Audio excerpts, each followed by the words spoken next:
Hello, everybody. Welcome to Fortunes and Tellings. I am your host, Royce Johns. My first guest is he's a great friend of mine, Robert Deitch. He is a songwriter from Iowa, but he's been writing in Nashville for the better part of 13 years. He's got some great stories. I think there's something on this podcast for everybody. Anybody who's a musician, maybe an entrepreneur, or if you even use Facebook. Without further ado, Robert Deitch.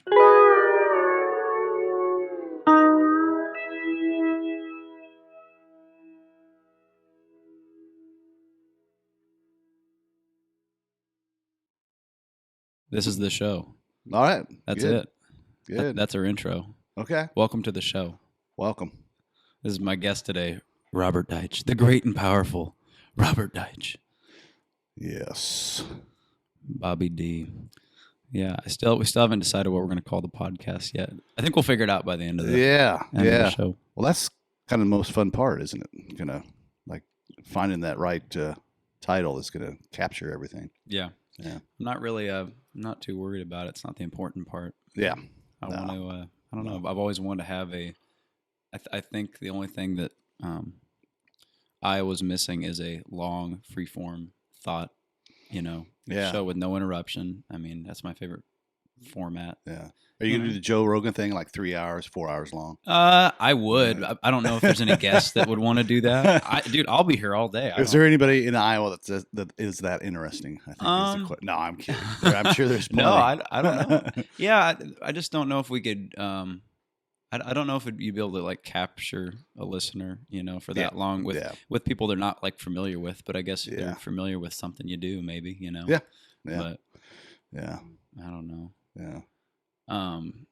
That Springsteen though, what's that called? It's like the Western Stars. Western Stars. Yeah. I've heard so much. I'm trying to think. You've told me about that. Billy Lawson, Muscle Shoals told me about it. Yeah. He said it's phenomenal. Yeah. I'm trying to think. There's probably like 3 or 4 people I've heard directly tell me it's phenomenal. Yeah, just from A to Z, Well, the movie is excellent, and the songs they perform, they have this old barn that they're playing in, and then they have a full orchestra there, and backing them up, and then it's really tastefully done. I mean, it's and then in between songs, he does a narration, kind of setting up the next song, stuff like that. But then the CD is excellent too. I mean, every song is like its own unique story that has kind of a Western flavor. So it's like a live show cut up with like a documentary kind of thing. Kind of, yeah, okay. yeah. I love it's different than it's different than anything I've ever seen. It holds you. I didn't think it would hold my attention. I was just kind of like, well, I'll kind of thumb through my iPhone while I watch this, Yeah. And it holds you. Have you ever heard The Wrestler, Bruce Springsteen? Have you ever seen a one-legged man dancing his way through the street? Yeah. You ever seen a one-legged man? You seen me? Yeah. I like his slower, and I guess they all start out kind of slow and then they build, but like Racing in the Streets. Oh my gosh, that's an awesome song. See, I know Bruce Springsteen on the commercial level, except for The Wrestler. That's the worst stuff. We were talking about before, Born in the USA. It's kind of, quit yelling at me. Yeah. Yeah. Yeah. I don't know, man. I've heard from you and other people that he's just, I don't know, the story is incredible. Like, what was it? It was some documentary I was watching. It's the same documentary where Eminem and Dr. Dre and that one producer who found Eminem, he also produced Bruce Springsteen and Tom Petty. Yeah. I forget what his name, but it's a great documentary. And the guy that sold the Beats. Yes. For like billions of dollars. Yeah. Jimmy something. Yeah. He had U2. I mean, in the early 80s. I think he did The Police too. And they were just showing footage of these guys in the studio, like to get, that famous something row. Oh, what's one of the most famous Springsteen songs? Like they said, it was like 150 takes live, in the studio just to get what they wanted. Yeah. Whoa, man. Yeah. He's a perfectionist for sure. I'd love to know the kind of the backstory on this CD or album. Yeah. Just because it's so fully arranged, and I'd love to know if he arranged that, or it's got really complicated orchestral strings behind it. It doesn't. It's just added flavor. It's Yeah. sometimes it can overpower the songs and stuff, but it's just so well done. Yeah. Jimmy Levine, I think is his name. Yeah. Yeah. So what do you think of my studio, Rob? I love it. This is awesome, man. I want one. This is my wife took over since COVID. She took over my studio. Oh. So she's been, of course, gotta man. make the money. Whatever makes sense. Yeah. I mean, there's no. I've thought about. My wife was telling me, like you ever seen those like not tiny houses, but it's like small sheds. You can go buy for a couple $1,000 or something. Put a slab down, and I'm like, I could do that. I could insulate it myself, and I could if I could just get a frame, I could probably do the rest of it. you know? And just I don't know. I just want an isolated space. Like I could do it in my basement. I just don't. I want it out of the house. I don't. Yeah.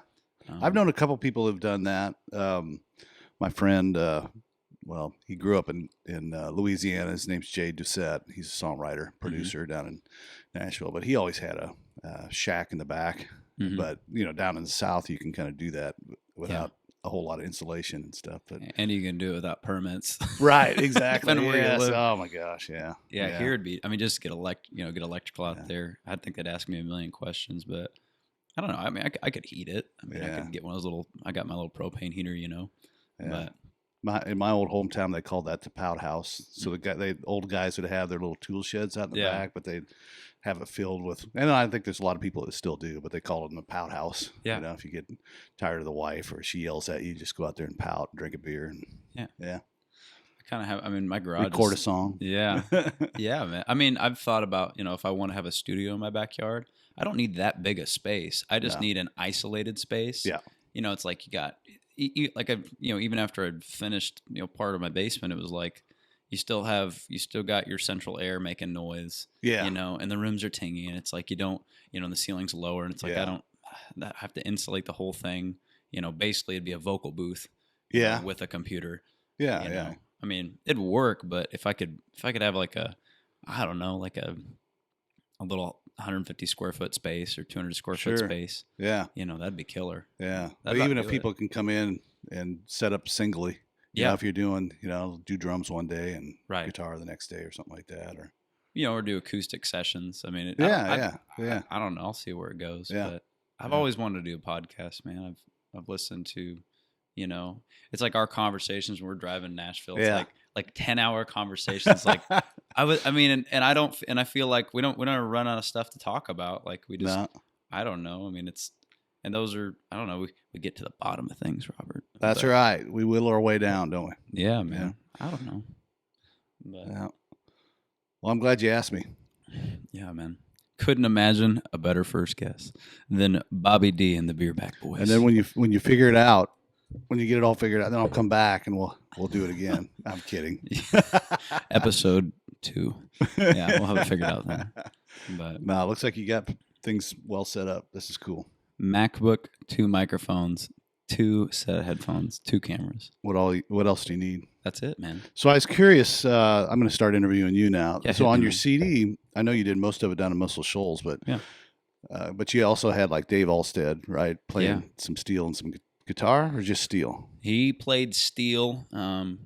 We were doing a couple just like scratch track demo tracks where he played guitar on That's the Way Love Goes. So he plays some guitar. He plays like electric and he plays the second solo. But he plays steel on that, and so flavorful, man. Dude, he's the best. I mean, Al and him. So Al taught him. I think he told me Al loaned him because when he was like 30 and he started playing, Al loaned him a steel. I can't remember if it was Al or DeVere, one of his other friends, but I mean, they're both just phenomenal players. Yeah. But the kicker with Dave is he's really good with a DAW and like not Pro Tools, but he uses some other freeware. But he can record and do it remote.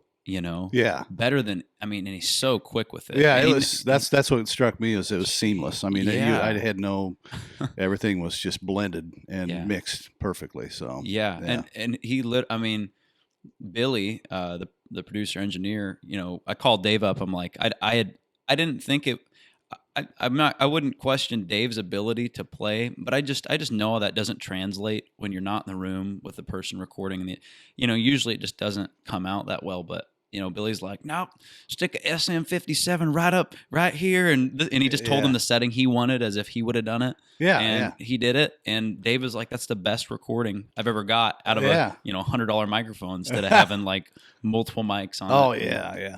Dude, it sounds like he's right there. It does. Man, we had everybody who stopped in the studio like while Billy was working. It's kind of some of the regular people and whatnot. He's like, hey, take a look at this steel player from Iowa, and everybody's like, that guy's not from there. Why have I not heard of this guy? like famous songwriters and players and musicians are just like that. He's like just right there with the best of them. Yeah, but I think there's a lot of musicians like that in Iowa. Yeah, man. And I didn't know that because I think you and I have talked about that. When I started doing my thing, I just went straight to Nashville. Yeah, and so you kind of you just don't know what you don't know here in Iowa, right? And it's not that I assumed anything. I knew that we had great talent here, but once you start kind of hearing, and you got me started kind of playing out and stuff, and so I fortunately got to know some people, and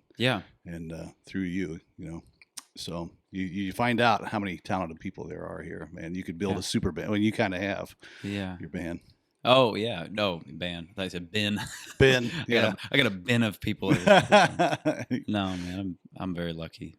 There's a lot of, and they're just great. They're great dudes. I mean, it's not like they're there, for the gig money or something. I mean, they get paid to do what they do, but they all know each other and they love each other, and they would, they would borderline do a gig for free if they want to do it. And I mean, I've never asked them of that. I've never expected it, but it's just the idea. They've all played together for 30 plus years or so, 25 or so. Well, when I first started playing in the studios down, recording down in Nashville, I started getting to know the musicians, and they're always like, and you've met them. I mean, they're extremely, extremely nice, especially as talented they are. You'd think there'd be some arrogance or something like that, but they are the nicest people. And finally, I said to one of a bass player, Steve, I said, man, I love coming in here. You guys are so positive, and you're so,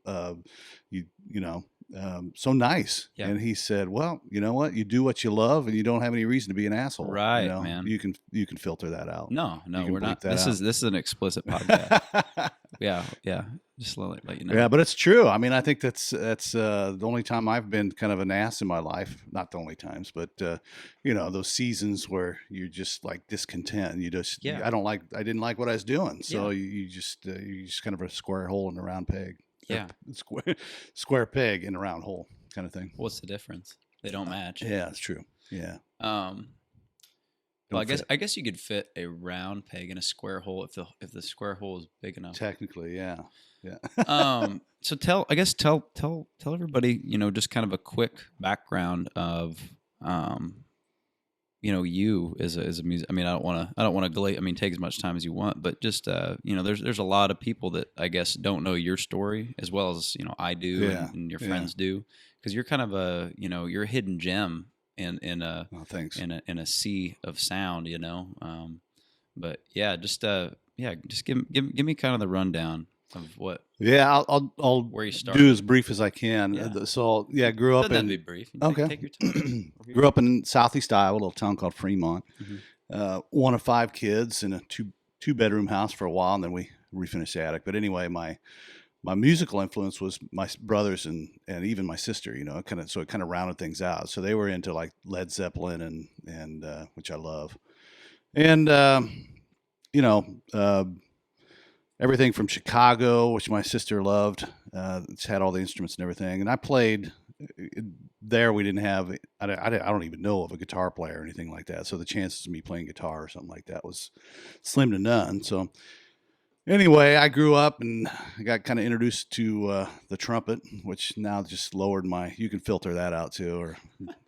And ended up paying for my college, and I abandoned music for a while, but I always heard music in my head, that was just from the time I was a kid. It was just unique, and it wasn't something. It was like a radio station continually going, but it wasn't always songs on the radio, And so years and years went by, and I was a teacher for a while, and then I was kind of when it jumped into. What do you teach again? I taught social studies, driver's ed, and PE. Right. Yeah. Awesome. Not very long. Yeah. And I coached some basketball and stuff like that. So, and I enjoyed it. I always thought I was going to go back and do that, but I jumped out, and my wife is a teacher too. So we had 2 teacher salaries back in the early 90s, and it didn't get us very far. So we both jumped out for a little while. And what Teresa teach? She taught English. Oh, okay. Yeah. I got a mixed or up. literature, American. Yeah. Yeah. I thought you taught English, but anyway. Yeah. Well, that would make more sense, I think. Yeah. But anyway, we jumped out. I worked in information technology over in Cedar Rapids for a bunch of years, and then came over here, and I was kind of worked my way up through the organization, and I'd be sitting in these big shooter meetings, and they'd be talking about big things with the CEO and the CIO, and I'd be like, they'd be talking about strategy and synergy and all that stuff, and I'm thinking, I've got this song in my head I'm working through, what if I move this word to here, this melody to, and they're like, Deitch, what do you think?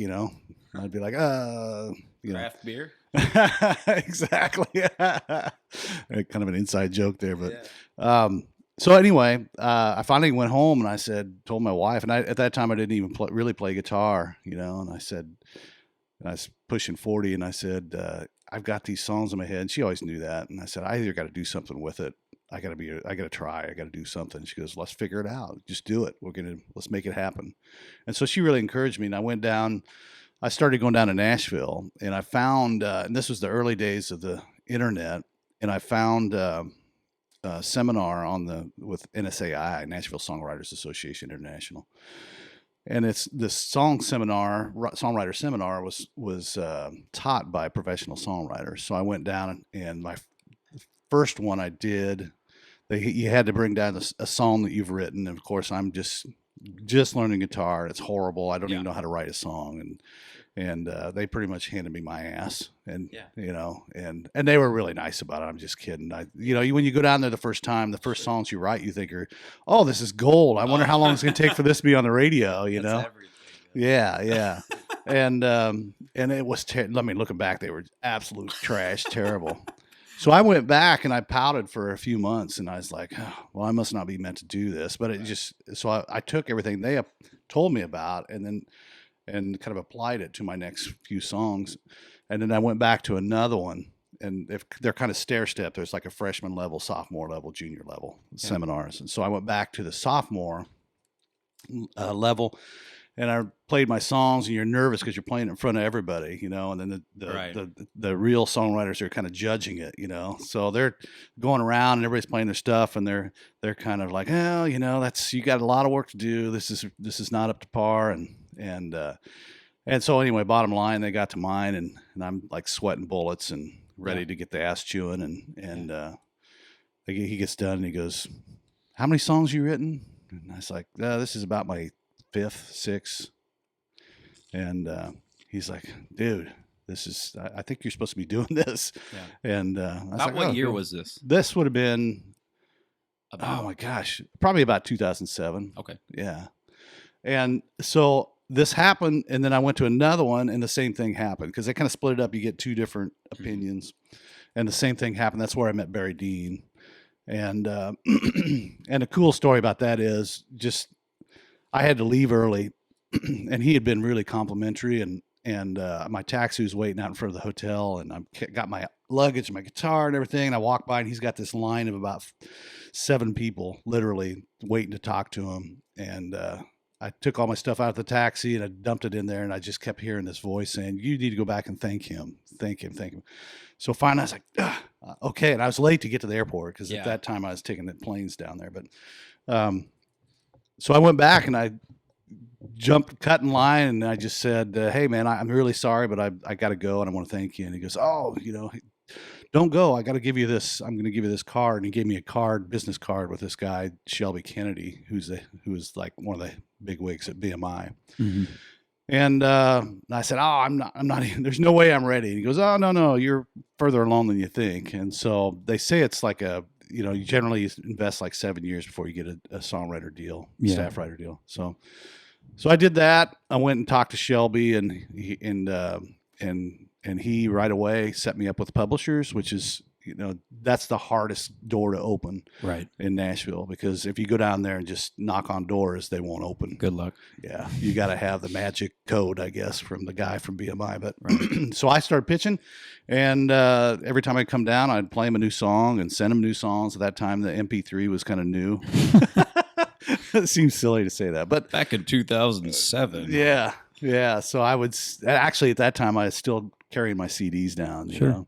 But anyway, after a while, Roger, who you've met, Roger Murrah and Dan Hodges, and they brought me in and offered me a contract. And at that time, everybody who had a staff writer deal lived there, except for I think there's 2 other people, and I think there's around 400 writers at that time, staff writers positions. I think. Don't quote me on that, but so I was very lucky. And they say there's like 40,000 people that moved to town just to get a staff writer deal and to write.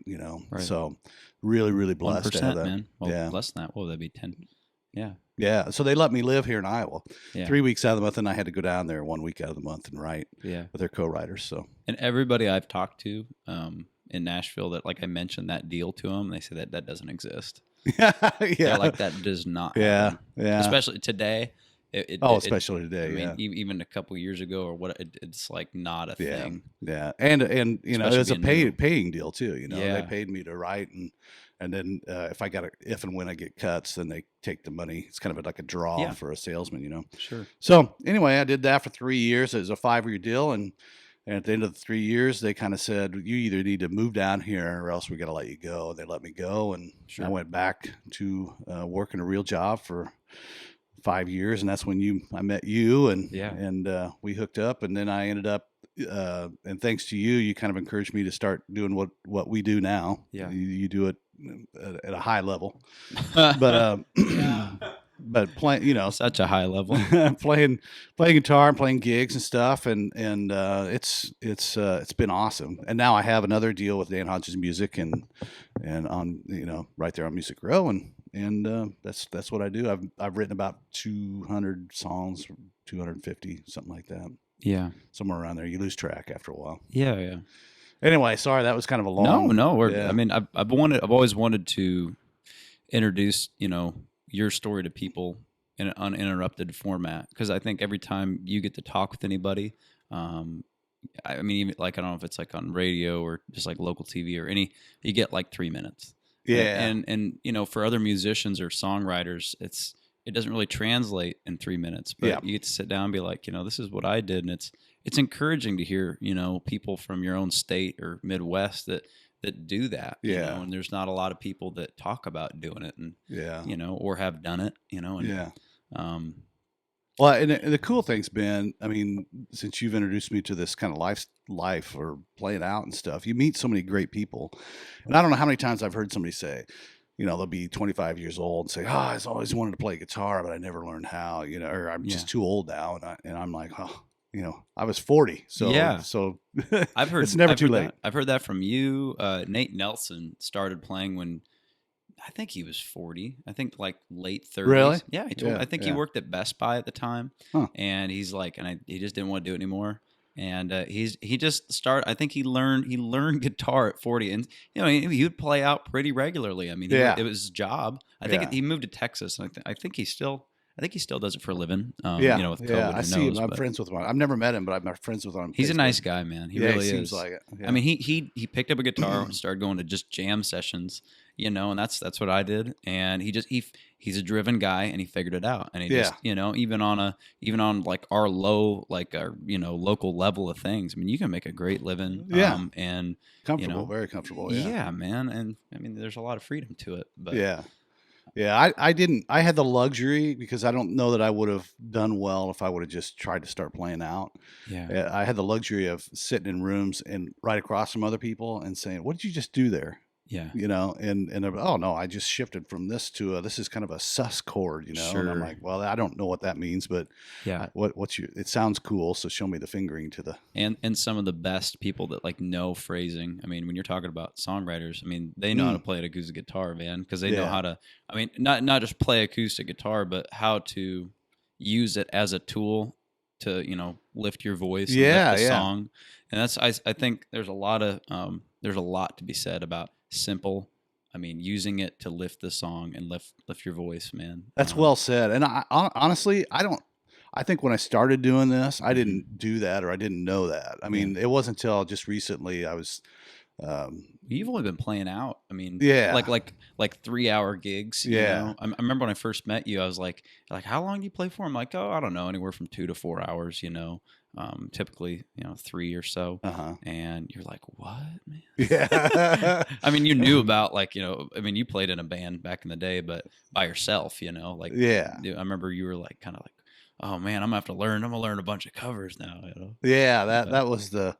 Yeah, at first I was, I don't know, dumb enough or arrogant enough to think that, oh, I'll just learn some covers until they start to really get into my songs, the ones I write. And now it's like, it's kind of the opposite. It's like, I got to learn more covers. Yeah. But the model's changing, and people aren't listening to original stuff live as much anymore. I think people like to listen to original stuff on their own time. Either video or just like a recording. Yeah. And then when they see it live, it's like, oh, I like that song already. Yeah. But like when you were doing it, and even 2007, before everything was so instant. Yeah. It's like people would go, you'd go to, like the Bluebird or Bobby's Idle Hour, go listen to somebody play, a song the first time, and you wouldn't be doing this the whole time. It's just, right. And I think that's the problem. I think that's a longer conversation to be had, but it is. And I had the luxury, like when I did play, it was at the Bluebird, and so they don't allow phones or talking or anything. They don't allow it. They'll throw you out. Fantastic. Yeah. And so, and plus it was just my songs, so you're just trading. It's a songwriter around. You've seen them, and so you trade songs to tell the stories behind the song. So that was kind of what I was hoping to get to here, but it's okay because, I think the biggest compliment I can get now. And I still play listening rooms every now and then. But like I played the hall the other night, and everybody seemed to be the most I can hope for is people are either engaged or semi-engaged. Yeah. And so I played the whole night, and I play like 20% of mine and 80% covers. Mm-hmm. And at the end of the night, I had a table of people, and they're like, man, you're awesome, blah, blah, blah. And I loved every song. And then they're saying, do you write your own? I said, yeah, you just heard about 10 of them, if you've been sitting here all night. And then they're like, oh, they're awesome because every song I loved, so that's a big compliment. And I just remember like when you did your band showcase, that was I don't even know if we talked about this, but it was such a cool thing because I was a little bit nervous because you were weaving some classic standard songs. And then some songs I wrote, and some songs that we wrote, and I was expecting for there to be like drop offs, for it to be kind of like this, I was like, oh no, here comes my song. But one, it's a tribute to you and the band. I mean, you performed them great, but it's also I don't know about great, but we got through them.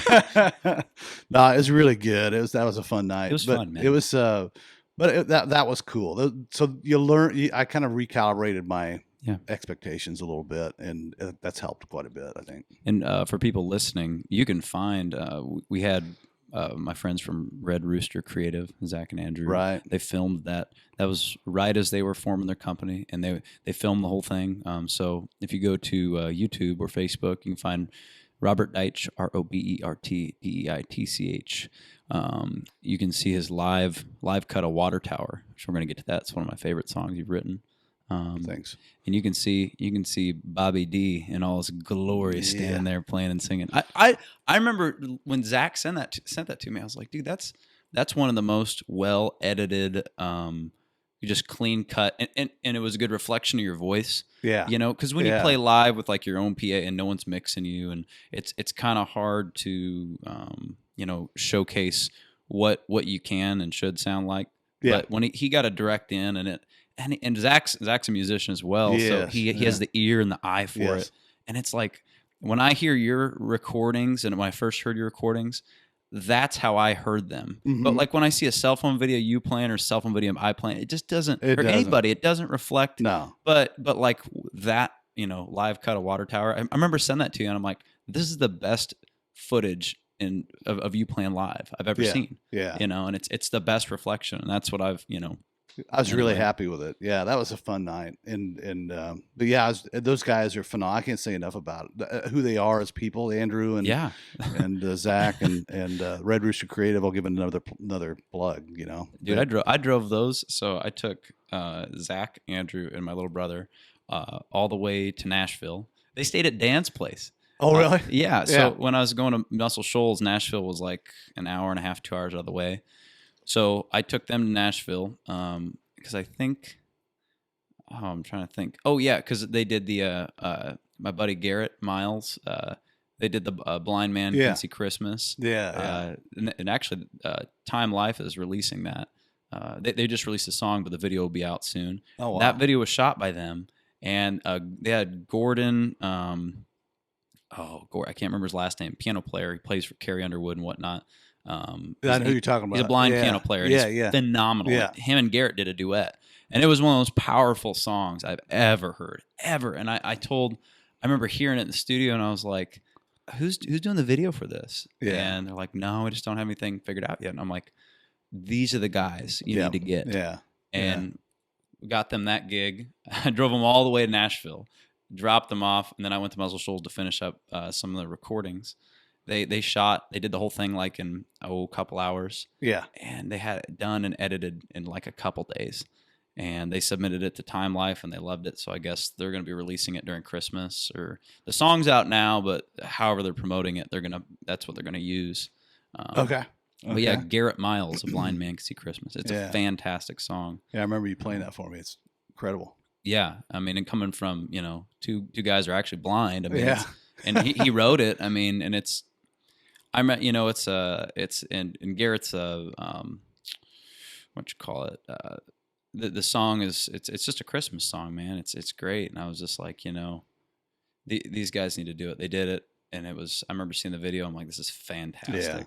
And then what's incredible about that too is, if you don't mind me jumping in, is even the first videos are fantastic. But every one you it see, gets better. It just gets every time. There's just little, and I pick up things on my own video. I just did I think it's their best yet. Yeah, it's fantastic. I think it's fantastic. A movie. Yeah. It's and cinema. I pick up on so many things every time I watch it. Not that I sit home and watch it all the time, but it comes up on my Facebook feed, and I'll just watch it. But then you just pick up just the littlest things they just have such a way with video. They got the eye, and I mean, I've showed that video they did for Garrett. We used that to I brokered a deal between them and Sammy Kershaw for his new single, My Friend Fred. Yeah, and we kept, because I showed. We're sitting in the studio with Billy, and I showed Billy the truck stop video and some of my live stuff. And I'm like, these are the truck stop was done by Rick Berger, Stang Films, and then the live stuff was done by Zach. Zach. Did a great job too. And Rick's it's just crazy how many like great video people are. Yeah, I mean, on this small scale, and I sent him that, and Sammy loved all that stuff. He's like, okay.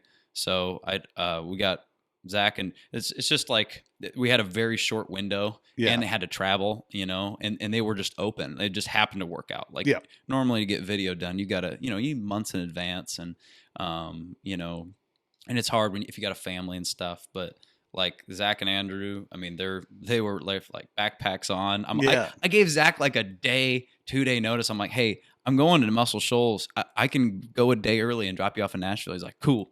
Yeah, they just hopped in my Grand Marquis and we went, man. Yeah. Well, when we were doing my video, they were kind of talking about the storyboarding and everything. And there's a line in there. It's called it says something about a pale blue desert sky, And they're like, we've got to go to Colorado or Utah or something like that. And so we were planning on. This is like the early days of COVID. Jeez. And then finally we're just like, you know what? I think we can that's too much. Adobe stock footage. Yeah, exactly. Get some Adobe stock in there. I mean, no one will ever know. Yeah. Yeah. I had somebody, one of my earliest co-writes. I don't know. He reached out. I used to put my songs on. It wasn't SoundCloud. It was some other site. Reverb Nation. No, it was way before that. It's defunct. Not band. Okay, never mind. Yeah, it's purely for songwriters. So you put out your stuff, and then people can comment on it. That's actually. I know, but go on. But yeah, so anyway, he reached out and wanted to co-write, and we ended up writing this song, and it was I had no frame of reference what a co-write was. So he lived in Austin, Texas, and I thought, oh, Austin, Texas, he must be. No. This is I'll think of it here in a minute, but it's been defunct for probably 10 years. Oh, okay. So cool. But I wrote this song called "A Man I No Longer Am," and all he did was I'd send him my stuff and he'd critique it and then I'd just write on it. So this went on. Who was it? Was this Barry? This is Andy Rat. I'm not going to say his name. Okay. And anyway, so anyway, I finished the song basically, and then I got done. I had no frame. I sent him an email and I was like, man, I feel like I wrote the song and you just kind of critiqued it. Yeah. But I had no frame of reference. But anyway, so I did the video and everybody's I didn't, I put it out on Facebook. It's really well received and just like yours was. And I get this one email. Your video is fantastic, line for line. It's just amazing. But when you go to the pale blue desert sky, you need to put a pale blue desert sky. He was expecting me to go back and shoot it and re-edit it. If you want to pay for it, sure, come man. on. Yeah. Everybody's got an opinion, man. Yeah. And I just kind of laugh because that's the way it is anymore. I mean, yeah, everybody thinks, it's a Facebook and Twitter world. Everybody's got to, used to be, they kind of hold them to themselves or no matter how good, friends, no matter how good you do. I mean, even if you have the best of intention, you could go save someone's life and it could be on video and in the most real way. And there's going to be someone having a problem with it. Yeah. It's all right. Don't read the comments. I don't read the comments. Nah. Don't read the comments. Now this wasn't a comment. It was an email to me. Yeah, that's a comment. Don't read it. Oh, okay, all right. No, it's all right. Spam. No, man, I don't know. No, but anyway, that they did just an exceptional fantastic job. Yeah. I mean, it's better. It's as good as or better than anything else coming out today. Yeah. I mean, video wise, they are shooting cinema quality. Like I've told Zach, and he's told me, I'm like, we are in a golden era. If you can create this in this amount of time, with this much effort, with these tools, dude, we're in an age where, the cameras that I'm filming this with, this is what they use to film, the live stuff at Beer Can Alley, like that black and white stuff. Yeah. And it's like you're talking about $1,000 camera. Yeah. And you're, if you were to shoot this 15 years ago, you would have spent, or like a music video like that, you would have spent $60,000, or 20 years ago. You're talking. I had a song that was, brag here, but it sounds like a brag, but a song called Shadow My Steeple. Yeah. And I don't even know if you've heard that. I have heard it. Oh, have you? Okay. Dude, I've sent, I've sent your stuff to people with that video and that song as reference. Really? As bragging, right? Yeah, because cool. it's what topped inspirational chart. It was like a top 40 deal. Yeah, there. it was nominated for Song of the Year. We got to go down and do the fancy stuff and ride in limo and stuff. But anyway, the woman who cut it did a nice job, and we were talking, and she goes, "Well," I said, "Are you going to do a video?" And she goes, "Well, we'd love to do the video," and they ended up doing a video where they just kind of took pictures of churches. Yeah, I've seen that one. Oh, you have? Okay. Yeah.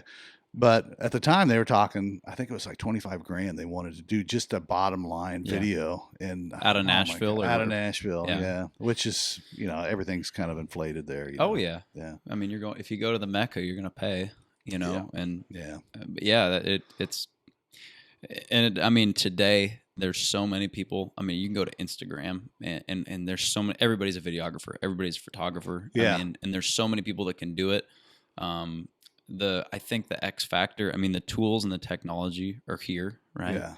It's leveled the playing field for the people who have the creative ability, like Zach and Andrew, right? 20 years ago, if they didn't have, you would have needed hundreds of thousands of dollars worth of equipment to shoot what they shoot today for, and fractions. probably send it off to somewhere else to get edit, master, and all that stuff. And they can do it all, man. And so I think it's leveled the playing field for the amount of talent it takes to do it now. Yeah, because I think people could do it like you even said. If you would have moved to Nashville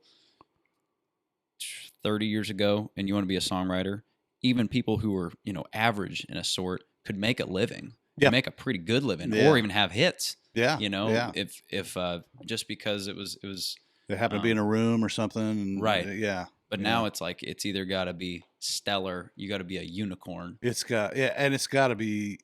It can't be just one because, and that's what I love about what they're doing is they're building content, right. Because the one is not going to get you anything. I mean, it's always the.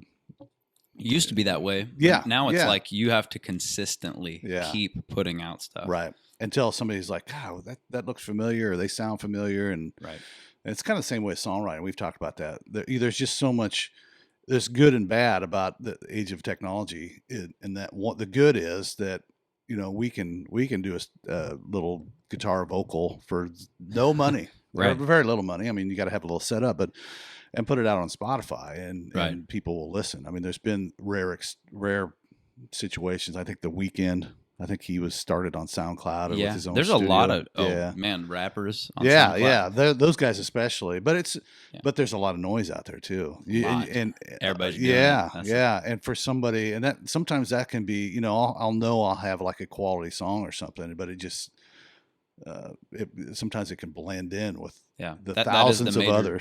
That's the downside. Right. And plus it's hard. I was thinking about this the other day. It's getting harder to visualize success. I mean, what used to be and the steps to success, So it used to be if an artist or even a writer, Nashville is. There's a framework. Yeah. Now there's not. And rungs to the ladder, you like, okay, here's the next rung. I'm going to grab onto that and see how far I can. Right. And now it's like, well, I don't know what that looks like or who, what the definition of success is, So right now I think it's what we do is we're able to do what we make love a living. Yeah. And, and enjoy your freedom. Yeah. I mean, to me, like this is a large philosophical question. What's your definition of success? Mine is freedom. And it's, getting to control what I get to do every day. Right. And I don't care if I was a multimillionaire or just getting by. If I can do what I want to do every day, like right now, what are we doing? Right. I mean, what is it? Is it Monday? Is this Monday? I don't even, that's how weird it is. It's like I don't even, I mean, it's noon on a Monday. Yeah. We're just here, we're in my upstairs bedroom having a podcast, it's like, I don't know if 50 people get a hoot out of it. I don't care. Yeah.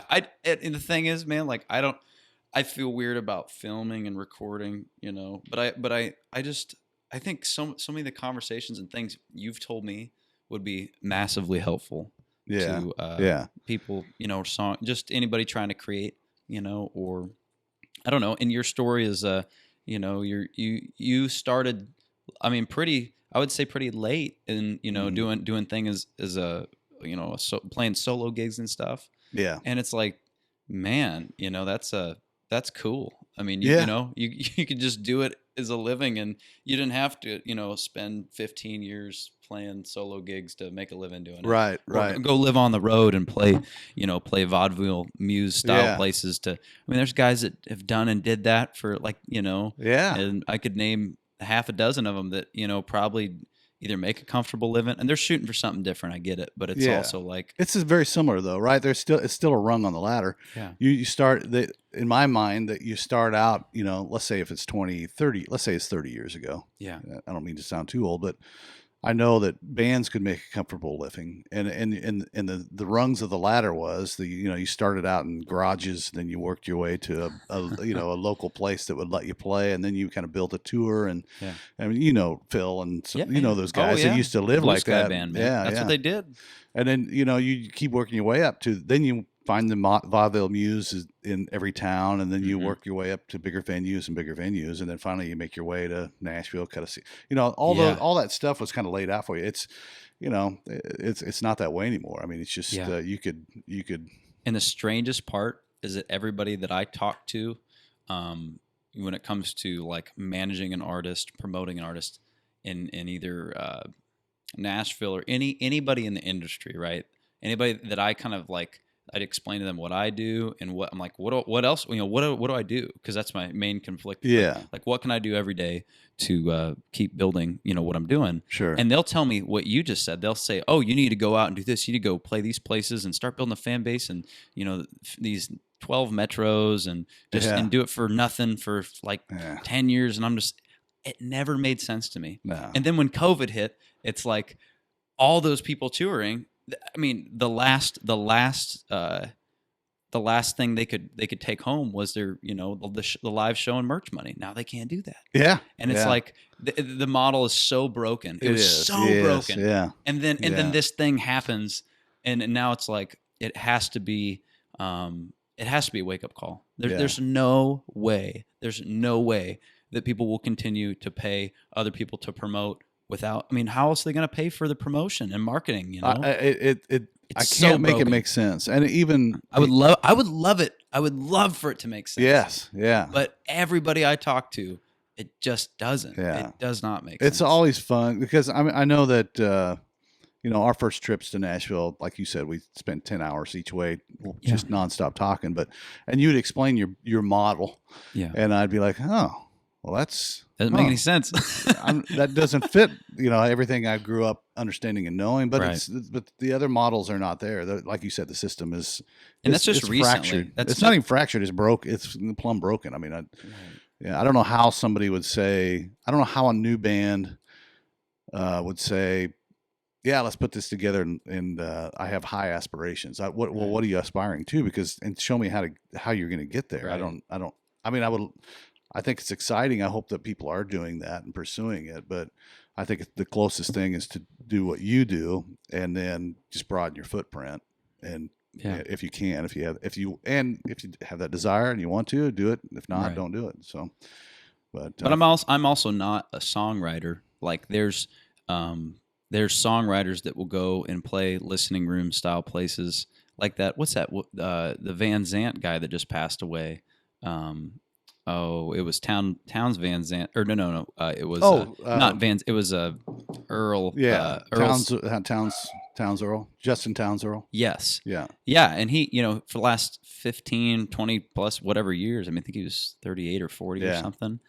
I mean, he would go play vaudeville style places, and I don't know if you sold 100 tickets at $10 a piece, and after the venue takes their cut, your sound guy, and your travel cost is huge. Yeah.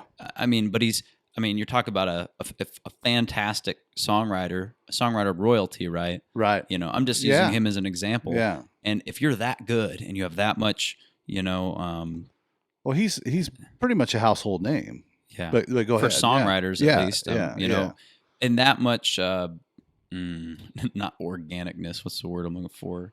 I don't know. Just if you're that talented.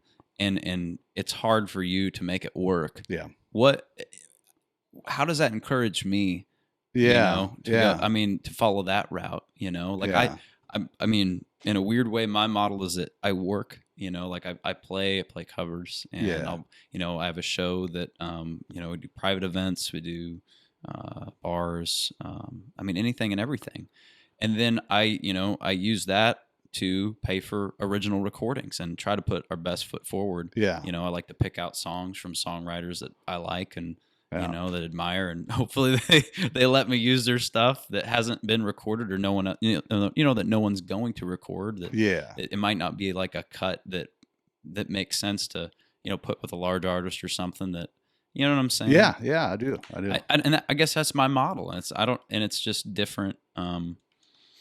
I don't know. That's just how I made sense of it. I guess I don't know. I would be curious to see if anybody's got a better model for than what you're using. And I see some people doing different variations, but I think they're just kind of throwing the spaghetti at the wall and see if it sticks, kind of thing. Yeah. And I feel like yours is like, nah, this is how I'm going to attack this. Yeah. And here's how I'm going to, set my rates and get my exposure and out of the trunk of a car, no tour bus, no van, no trailer. Yeah. Low overhead, efficient. do the best show you can by 12-minute setup. Yeah. And, man, and just do the best thing you can and by yourself and make it as tight as possible and not complicated. Yeah. I think a lot of people's problems, their situation's too complicated. Yeah. And it doesn't allow them the freedom of doing that. But I met a really nice guy, Jay Parnell. He's a guitar player for Suede. Really super, super nice. But I want to go see him. I've heard really good things about him. But he was just saying that, I think there's 5 people in the band. That's crazy. It's crazy. And then he was telling me their setup, and then it's like, and we have a really extensive light show, and I'm like, gosh, that's got to be an all day deal. You show up at 3 o'clock, set up, do your sound check, wait around, then at night you're probably pulling your driveway about 3:30 in the morning. I'm not about that. You and I have about a 10-minute setup and tear down. Yeah, but I've done that with a 4 to 6 piece band. Yeah, where I've had a van and a trailer worth of gear. Yeah. And we had the whole PA light, and talk about a 2 hour plus setup sound check. And to me, it was just more noise. Mm-hmm. It's loud. My hearing sucks anyway. My ears ring all the time. Yeah, mine too. And I just and you just don't have control of the show. You have a set list, and how much work goes into rehearsing with 5 people and then scheduling all those people with their day jobs or whatever other commitments they have. Yeah. The only way I think to do it and to do it right is to, if you have 5 people on the road and that's their main commitment, to have a great show. That's like the Dead South. I don't know if you ever heard of them. They're like a bluegrass kind of group, 4 or 5 piece. They dress up like almost Amish like. Yes. I know who you're talking about. They're fantastic. Yeah. And they have a great show. They'll sell out Woolies. They'll sell 600 tickets at $20 a piece. And that's but they said I've heard them talk about it, and they're like, we toured extensively to the point where it was hard on our personal and family lives, and it's like, but they're excellent, know. But it's also, especially in 2020 with all this, just the Black Plague. I can't even imagine. I feel sorry for bands like that. It's like that was their income in a way, and now they can't fund their creation. And right. And that's probably the biggest thing too is deterrent sometimes, or frustration. I think because you want to. Like we all do, if we're doing this because we want to share something, right. And I was up till 2:30 in the morning carving and sketching and hammering out a song. I wrote close to 7 hours last night. Yeah. And I got maybe 3 lines out of it. Well, you do that, and then you start playing it for people, and they're checking their phones and talking to each other, and you're like, either the song's not that great or else, and you get to the point where like, no, it's just, we have different habits than 20 years ago. I started noticing it. I feel like I just took us off a tangent, but that's all right. This whole podcast at tangent. I somehow landed to front a band for a few years, and the 3 guys were from down in Ottumwa. And at the time, I was living in Cedar Rapids and Des Moines. Yeah, and we were a pretty tight group. I thought. Our sound was good. We were kind of I don't know. Anyway, the bottom line is, I started noticing, like in Des Moines, we'd play and people would like really be engaged, and they'd really applaud after the songs, and they would, I don't know, you just get done with a song and people would applaud. And I think the last gig we played, it was kind of a sign. We were down in southeast Iowa playing a show, and there's probably 300 people there, and we played the first song, and the musicians in the band were phenomenal, and it was a big song. I can't remember what the song was, like a Stevie Wonder song. It was big. We got done and hit the last note, and it was dead silence. There's 300 people just sitting there looking at us, and it was kind of then I was like, man, we've lost our ability to. We're so used to looking at our phones or watching TV and being kind of a observer, that we've lost the ability to like participate. That was their opportunity to participate in the whole thing, and it was just silent. And I know the band well enough. I know our sound. We were on that night. It was a really it was a really well performed, but they just, and you know, maybe dance a little bit, but then you come up to Des Moines and people just go crazy, you know. But Yeah. now I see it kind of in the Des Moines area too, and I've heard even nationwide acts that I'm not picking on Des Moines. Yeah. We have some great fans here and great people here who are music enthusiasts, but we also have, you know, a whole new generation that I'm trying to figure out how to kind of connect with. Right. And they don't always respond the way I want them to. So, right. Yeah. I'd like them to throw, you know, bras and panties and rose petals and stuff. $100 bills. $100 bills. Yeah. Yeah. I'll take the $100 bills. Heck with the panties. Yeah, man. It's, I don't even know. I mean, we're in such an unprecedented odd time. Yeah. You know, not with just music, but I mean, the attention span of people, you know, I mean, I'm 25 and I mean, I struggle with, you know, I struggle with checking my phone and email, you know, it's like, oh man, well, I'm not responding to someone. I get anxiety. Yeah. You know, yeah. It's like, oh man, I got to respond to this email, or I got to go do this thing, or, you know, I get anxiety because I've grown up the normalcy or whatever of being so prompt, you know, in business or whatever. Yeah. It's like, I have to reply to everybody. Yeah. I have to. And if no matter how many times back and forth, I have to be the last. I have to, you know, make sure it's finished, you know. Right. I don't, but I've noticed, you know, with some people older than me, it's like it might get back to you whenever, you know. and I used to no, and I used to take no, but I mean that's a good thing. I used to take offense to that because I'd be like, man, do they just not care? Yeah. But then I realized no, that's what I've grown up with. Yep. That's the normal, Yeah. you know. It's a, and that's not, I mean, you're talking about a dopamine slot machine in your pocket all the time. Absolutely. Well, and the kind of the indirect result of that too is attention spans. And you probably know that you play a 3-hour show. Yeah. I play 2 to 3 hour shows, and it's not easy to hold. And I'll do like house concerts and I treat those like listening rooms, you know. Right. And it's kind of hard. I do 2 45-minute sets, and I'm playing my songs, and generally I can hold them pretty tight, pretty close until I start to hear the chairs kind of squeaking a little bit. People kind of moving around that second set, about halfway through the second set. But it's hard. People don't have that attention span, and you really notice that. I mean, we're so used to like, I want what I want, and I'm going to go find it right now. Right. Well, for them to hear, maybe there's a song, maybe they love 3 of my songs, and maybe the 4th song they just kind of like. Yeah. Well, we're conditioned not to sit there through the 4th song hoping for the 5th song to be something we want to connect to. Yeah. We're like, oh, well, I've got a little time here. I don't like this song. I'm going to check this, or think about that, or check out, or talk to the person next to me, that type of thing. So, right. And it's interesting. That's, I mean, I've even debated on doing this, you know, this podcast. I'm like, because it's just another thing I'm going to put on the internet, you know. But then I just like the idea of, you know, us sitting here without our phones, you know, not obligated to respond. You know, we're just we're picking each other's brains on stuff, you know, and actually having a conversation that hopefully it's helpful to somebody, or you know, yeah.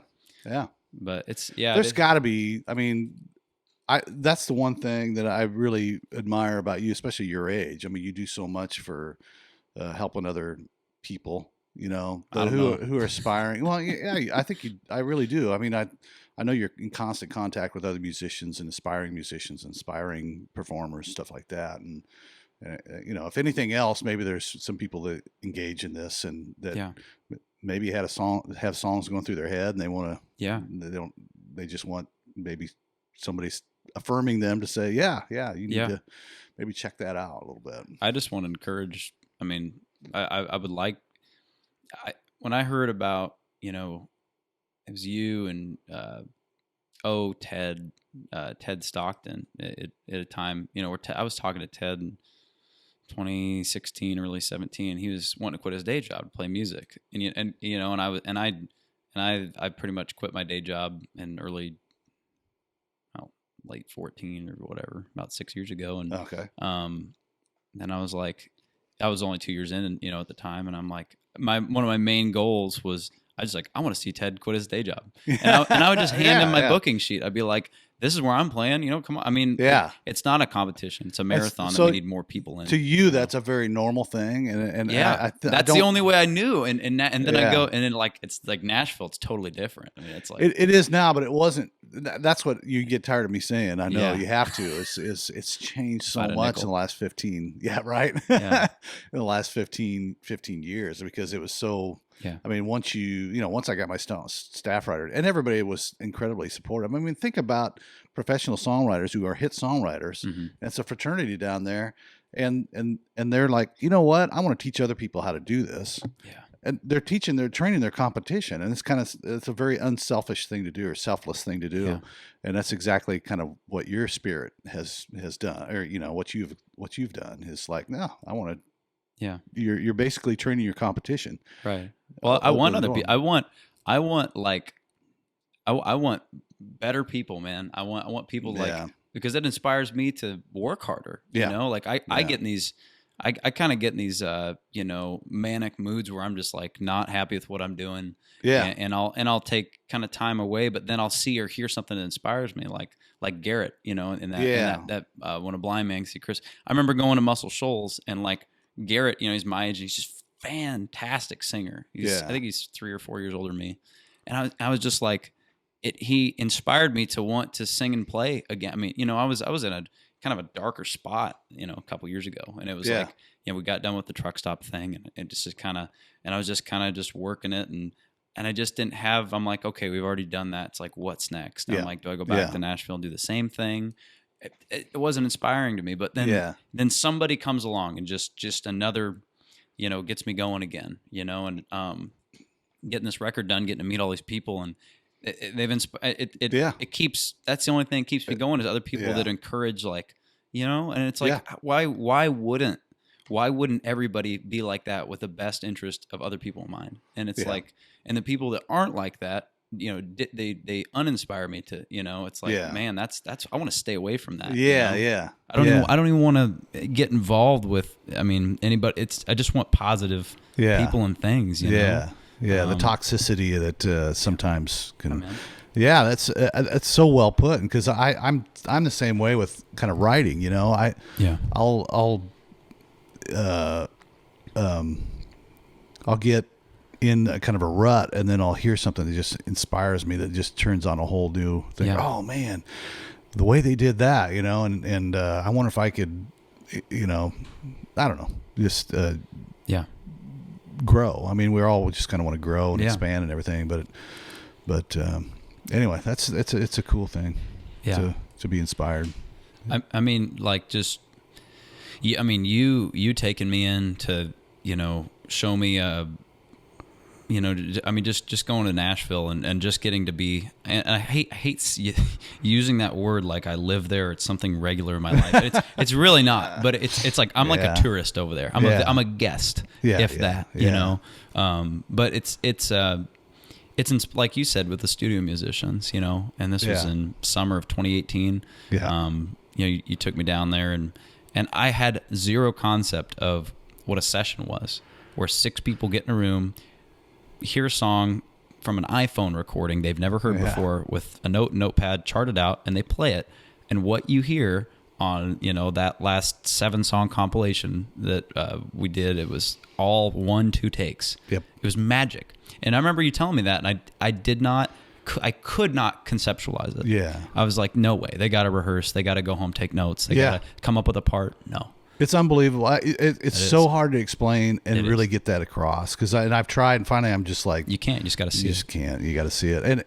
And the thing that makes, and I never understood this until I started recording. The thing that makes them separate from maybe like other studios or other places is like we had when we did your CD. I mean, we had. I think was it Troy? No, it wasn't Troy Lancaster. That's my guy. You had the number 1 guitar player, Derek Wells. Yes, and Derek Wells. Yeah. Yes, that's right. Derek. Yeah, and he's played on. Yeah. Oh my gosh, everybody's CDs. He's Josh Turner's guitar player for like 07 to 2011, something like that. Yeah, until he gave it up to do the studio thing. Yeah, right? because he wanted to be. I get it. But the thing that sets them apart is they're able to hear that and come up with a signature lick that complements the song. They can in hear 10 minutes. Yeah, 5 yeah, minutes. it's amazing. And I told you the story. The very first time I went in, I had no frame of reference, Right. and they're playing my song off of it's just a guitar demo, and they're playing the song, and they're throwing pencils back and forth. I remember And this. they're not even listening to. I mean, I felt like they weren't listening to it. And then when they go in, they're like, "Okay, you got it, yeah, yeah." And then they go in the other room, and this huge, beautiful sound comes out, and it's shocking. It is. I mean, It is you shocking. hear it through because we're doing the guides for the people who don't know this. Yeah. You do the guide vocals along with them as they're doing it.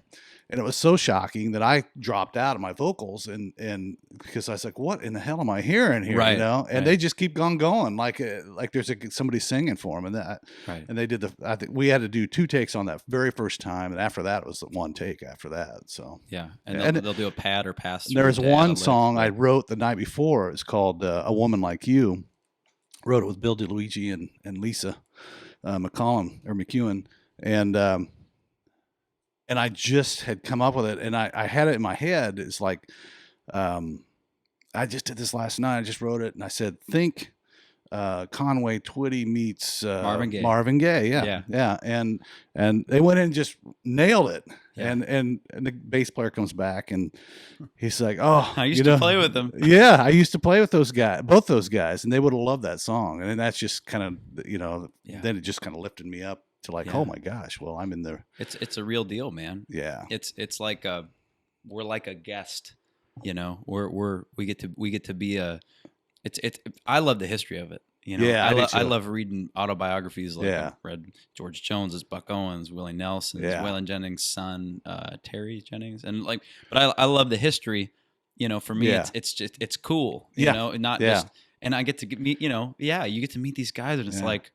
It's like it's just chilling, you know. Yeah. It's Well, I remember the first time. So I'll tell this story real quick. Yeah, but man. I introduced you to Roger Murrah. Yeah. And Roger's a Hall of Famer, but he's the first guy that gave me a chance. He owned Right. the biggest independent Publishing publishing company in Nashville, and Luke Bryan was coming off contract, and they needed somebody. They brought me in, and anyway, the bottom line is I took you down to Nashville, and I had taken some other people down there. I prefaced and prepped them by saying it's very, very slow. It doesn't. Nothing. We're going to have breakfast with them. You're going to talk, and then maybe the next time we'll do lunch, and then it'll turn in, and over time, well, you guys hit it off. And the reason is because Rogers had 14 number ones, but he's been in Nashville forever, but he was best friends with Waylon Jennings and all these guys. So immediately you're throwing out Ernest Tubb references. I remember he picked up on that. He was hooked. Like, I love ET. and you guys became really fast friends. That's the Yeah. fastest I've ever seen anybody, kind of come in, and that's part of the reason is your thirst for knowledge and your and stuff like that. It's very relatable to everybody down there. Yeah. Not everybody has that, Yeah, I mean, getting to Ernest meet. Tubbs. Yeah, no, I remember that, and I remember I bought a plane ticket to go down there just to meet him because you told me you were sending him some of the stuff we're working on, and I was like, I don't think I had a trip planned at the time. Right. I think you went down just for that breakfast. I think. Yeah, no, that's right. Because you had some co-write scheduled, but I was like, I'll just go and maybe I'll go play Tootsies or something for a gig. Yeah. We met at the Pancake Pantry. Yes. And I'm like, Yeah. I'm flying all the way to Nashville to have pancakes with some dude. Yeah. To me, it's just like, what's the end game? Yeah. What's the next step? What's like, not even just not step, but what's like, what else can I learn? Show me something I ain't seen before, or I don't know. And getting to meet Roger's been an experience, man. I mean, he's showed me, he's introduced me to a whole different, just I guess, train of thought when it comes to what a song means and why. Yeah. He's a positive. I mean, he's 70. I think he's 73 or 4 now, and he's just like a kid, man. Yeah, I mean, really he's super a positive. young spirit. Yeah, dude. I mean, for all he's been through. Yeah, and I mean, like with all the different people, and I mean, you're talking about the a guy industry wrote changes. Yeah, dude. He wrote, with Don't Rock the Jukebox, High Cotton, I'm in a Hurry. We're in This Love Together with Al Jarreau. And he wrote an entire biography album with Waylon Jennings, Man Called Hoss, 1988 or maybe earlier. Anyway, I mean, and the list goes on, man. Phantom of the Opry, Mark Wills, Southern Rains. I mean, just all these songs I've grown up on my entire life. And he's just like, it's something I did then. But he's all about, what am I doing right now? Yeah. It's not, he doesn't like carry it around like, listen to me do that. He's just like, well, I guess I wrote that song. Well, and it's funny because too, I mean, to continue your point is like I'd ask him like, how about you tell me about, because you think that when they write a hit song, it's a major event, like when they get done, they pop the champagne, this is a hit. Nah. And he said, and he said, I wrote that with Keith Stagel and Alan Jackson, and Alan had the idea, and the only thing he could tell me about it was that he thought that the Rolling Stones was he really struggled with putting a rock and roll band in a country song. Yeah. And then he said Alan was smart about that. I remember he told me about that. And he said and then we walked away, and I thought, well, we wrote a little ditty today. He Yeah. had no idea. I've heard that. Exactly. Yeah. And so, and the funny thing is too, I mean, that I don't know, it's ironic or whatever, but I really think that was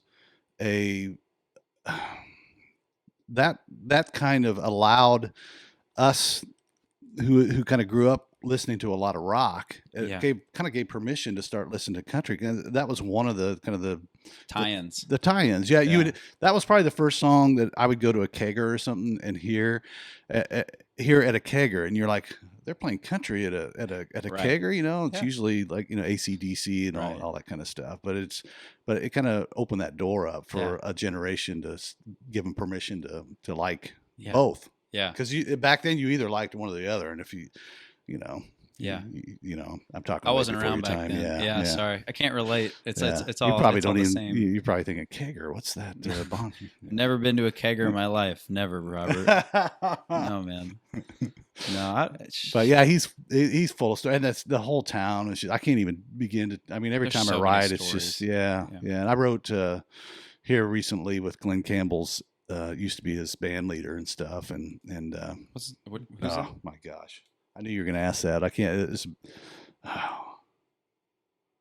I'll think of it here in a minute, but But he was just the stories he had. It's just, and it was, I think 18 years he was his leader. Have you heard that last album, Adios, with all the it was his last record, 2017, right before he died? I haven't heard. I heard like one song off of it. Dude, it's in my top 5 favorite records of all time. Yes. Really? Oh man, dude, I don't want to get too far off track, but they would sing the lines to him because he was in the late stages of Alzheimer's or dementia. Yeah, Alzheimer's. Yeah. Yeah, and Jimmy, what's his last name? Webb. Jimmy, they're Jimmy Webb songs. Yeah. Dude, it is. Yeah. It's so good. Well, so anyway, I'll come right back to that. No, that's it. No. That Springsteen. I was sitting there watching that movie where everything's about this Western stars.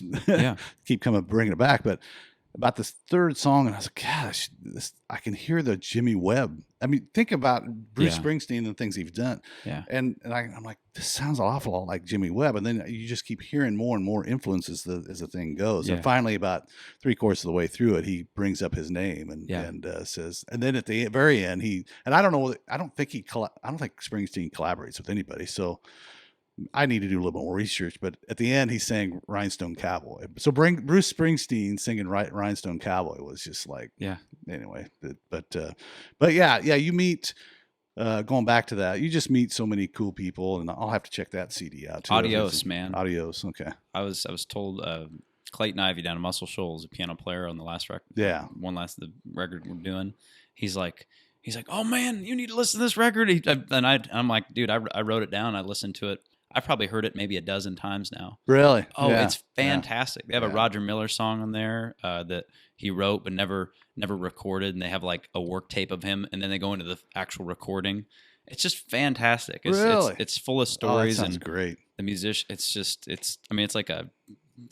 a Grammy. Yeah. It's just a great album, man. And that's what I mean.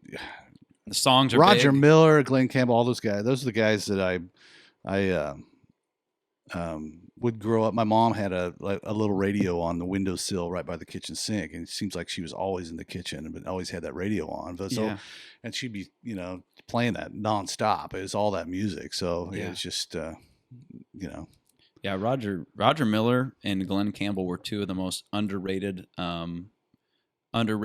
like act players. Like Roger Miller played fiddle. Yeah. And he's like a genius type character. He would do all that vocal instrumentation, and he would do it right along with what he's doing. It's like comedy, but it's also, it shows his genius. Oh, his range as a writer and a player, dude. I think that's and a singer. I mean, yes, it's phrasing. If you look up, Porter Wagner had a show, I think. In the him 60s. And Dolly. Yeah, 60s or 70s, and you watch Roger Miller get up there do the fiddle, but he's also a showman. Like he'll mess with everybody. He'll mess with the microphone, and he just all over. I know exactly what you're. I watched that real time, buddy. Oh, okay, you were there. In the day, yeah. He said, he's like, I'm squirrely, Porty. I live in trees. I was like, yeah, man. Well, and another cool thing that, I mean, speaking of all that, is growing up, my mom's favorite artist was Bobby Bare, Yeah. And so speaking of Roger set up a meeting or a co-write between tell him me and about the Bobby story. Yeah, well, it's the first time we wrote, Roger set it up, and before, if he set up a co-write with somebody like that, and he wasn't able to make it, you just didn't do it. Yeah. For some reason that day he had to bow out. I can't remember what the excuse was. Yeah. And I was like, oh my gosh. Well, Bobby's, and of course I'd already told people, I'm writing with Bobby Bare and stuff. And, so Bobby was actually the one. Roger called him to cancel, and he goes, well, why don't I just write with him? So he shows up, and it's just, I mean, it's, I don't even know how to explain it. He comes bringing, he didn't even have a guitar case. He's carrying this old guitar with a wire on the headstock. And you've told me about that. Yeah. Well, go on. And he's just bigger than life. He talks bigger than life. So everything just big, long drawl. And so we sit down, and I've got this idea called "The Trouble with Angels," and which is on your CD. And you did a great job on it. I don't know about great. No, you really did. I wish we could redo it. To be honest, it was the first one we recorded, and I remember you told me you're like. Pick whatever one you don't think you're going to do the best first, because it'll be, and I didn't know what you're saying at the time, but I'm glad we did, because but anyway, go. Yeah, no. So, he said that it was a Trouble with Angels, and he said, Trouble with Angels. And I said, I've got this idea called Trouble with Angels. He goes, well, they all fly away. And I was like, oh, dude. So we wrote, and we wrote that night. And the cool thing, this is like one of my highlight of days in Nashville. I mean, and nights, because we wrote it, and that time it was Bug, which is now BMG Chrysalis, in this little room, and we finished up kind of late. It was the same night as like the ACMs or CMAs or whatever it is that they have down there at the Bridge, not even the Bridgestone. I don't know what the hell the name of the place is. The big auditorium there. I think it's award shows. Yeah, I think it's a Bridgestone. Well, my publisher was having a big pre-party at the Hard Rock Cafe. And so we were trying to kind of finish up so I could go to that, and so we finished Trouble with Angels, and it was just incredible, and we just hit it off. I mean, I felt like I was just talking to my grandpa the whole time, and I hope he doesn't hear that, but just fast. I felt like fast friends, and we ended up writing a few other songs together, so. Anyway, I leave there. I go out the parking lot, and there's Randy Houser coming in because he's writing at the same place, and I hadn't met him yet. So, just briefly, I said hi, and he walks. I told him I wrote there, and just kind of exchange. He would never remember me from the lineup, but then I went on down to the Hard Rock for the pre-party. I had no idea what was going on at the pre-party, but Chris Stapleton was playing. Well, at the time, Chris Stapleton was only known in Nashville, but he was like my favorite artist, songwriter. And Leroy Parnell, which you probably know, and then James Otto, I think, was the other guy that was singing. There's a writer's round. Well, those two would sing, and true to Nashville, even though it was supposed to be a listening event, people starts talking, but as soon as Chris hit his notes, the whole room, the air just went out and everybody shut up. So, and I had, so after kind of in between breaks, just kind of talked to him just briefly, and he was telling me, yeah, I'm just kind of we've been working on this CD. It's kind of a pet project, blah, blah, blah, blah, blah. And it turns out that 2 years later, I think it was, the next year, 2015. Then Bobby was inducted that same night to the Hall of Fame. Yep. And then I think the year after that, the Traveler was record of the year, so on that same night. So that was a fun, cool night.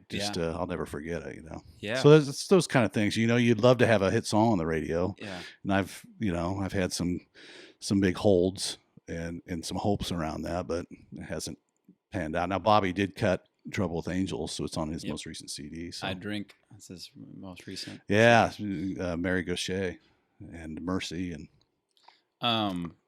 Tell Water Tower, your new music video. Yeah. Tell I guess give me the rundown. So that's a song you wrote by yourself.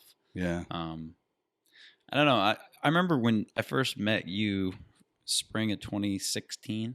That's almost 4 years ago. Wow. And you sent me emails of songs, and when I first met you, it was like somebody, oh, hey, I got this friend who writes songs in Nashville, kind of thing. And I was just like, oh, here we go. Yeah. And now you hear it from everybody, right? Yeah. I know. And I get calls and I get like messages from people like, oh, I got a friend who writes songs. And I'm like, oh, here we go.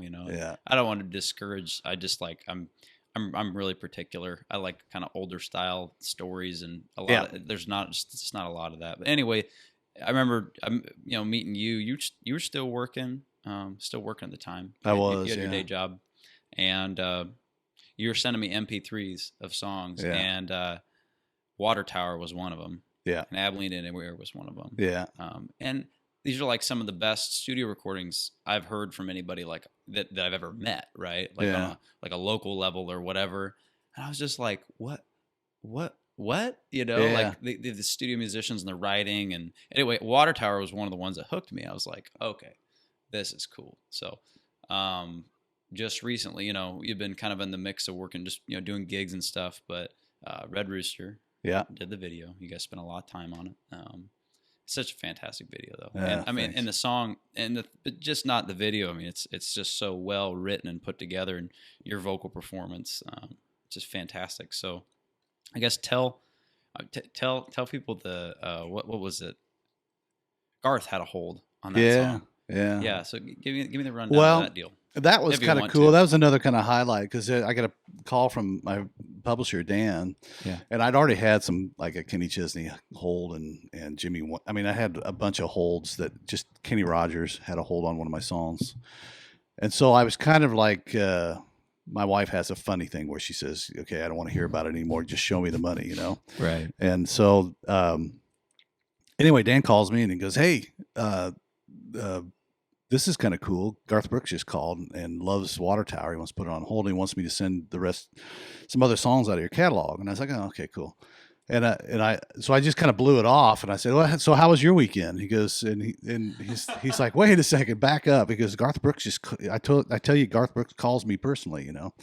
And I was like, whoa, wait a second, what? And so then I kind of slowed down and kind of took it in. But at the time, I had like 150 songs over at BMG, Chrysalis, in the vault library or whatever. He couldn't share those, but I just started with Dan, so I only had like 8 songs in my catalog, Yeah. So he and when you write, maybe 1 out of 20 is a really good song, Yeah. And so he really had just a couple songs to kind of share with him. Yeah. But he ended up, we waited, and then finally he didn't end up putting it on his CD. But I think what Dan told me was he loved the song and he loved the flavor of it. Yeah. And so he was hoping that I had 2 or 3 more where he could kind of make it a theme sound kind of thing. A pocket, which that's very record. Yeah, yeah. And so I'm very, very flattered. And so fast forward, I'll tell you the rest of the story. So Bobby Bear was playing at the Grand Ole Opry, and I just quit my job. You know, encouragement from you to do what I do now.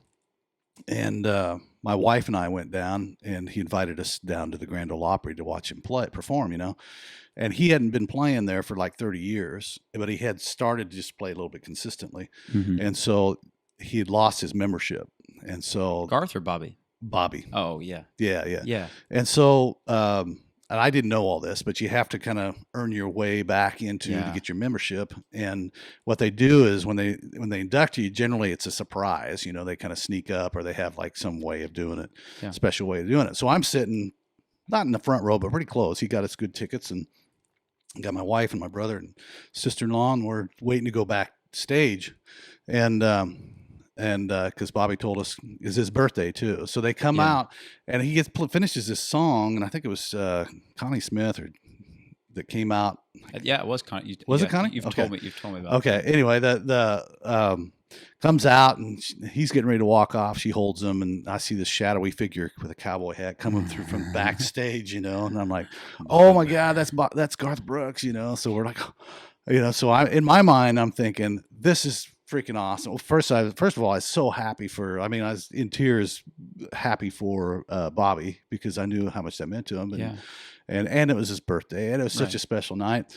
And then after all that, I'm like, wait a second, I think I'm going to get to meet Garth Brooks, and I'm going to ask him why he passed on my song, you know. Where are the bodies, Garth? So we go backstage, and the security is so tight that night because Garth Brooks is there that they needed the president, even though my name is on a list from Bobby, they needed the president of the Grand Ole Opry to come and let me in, or let us in. So bottom line is, that took like 10, 15 minutes. By the time, literally, I walked in the kind of the front door of where they're having his birthday party, and Garth was walking out the back door. So I just, story of my career. I mean, it's kind of a 5 foot from Garth, huh? Yeah, just so close, you know. But anyway, we had a great night that night, and it was definitely another highlight. Yeah, no, it's those are. It's just cool hearing about stuff like that. Yeah. It's I'm not, like, personally, I'm not the biggest Garth Brooks fan. I mean, I respect what he's done. Yeah. It's nuts. I mean, nobody else will ever do what he's done. Yeah. I don't know. I'm particular about something. I think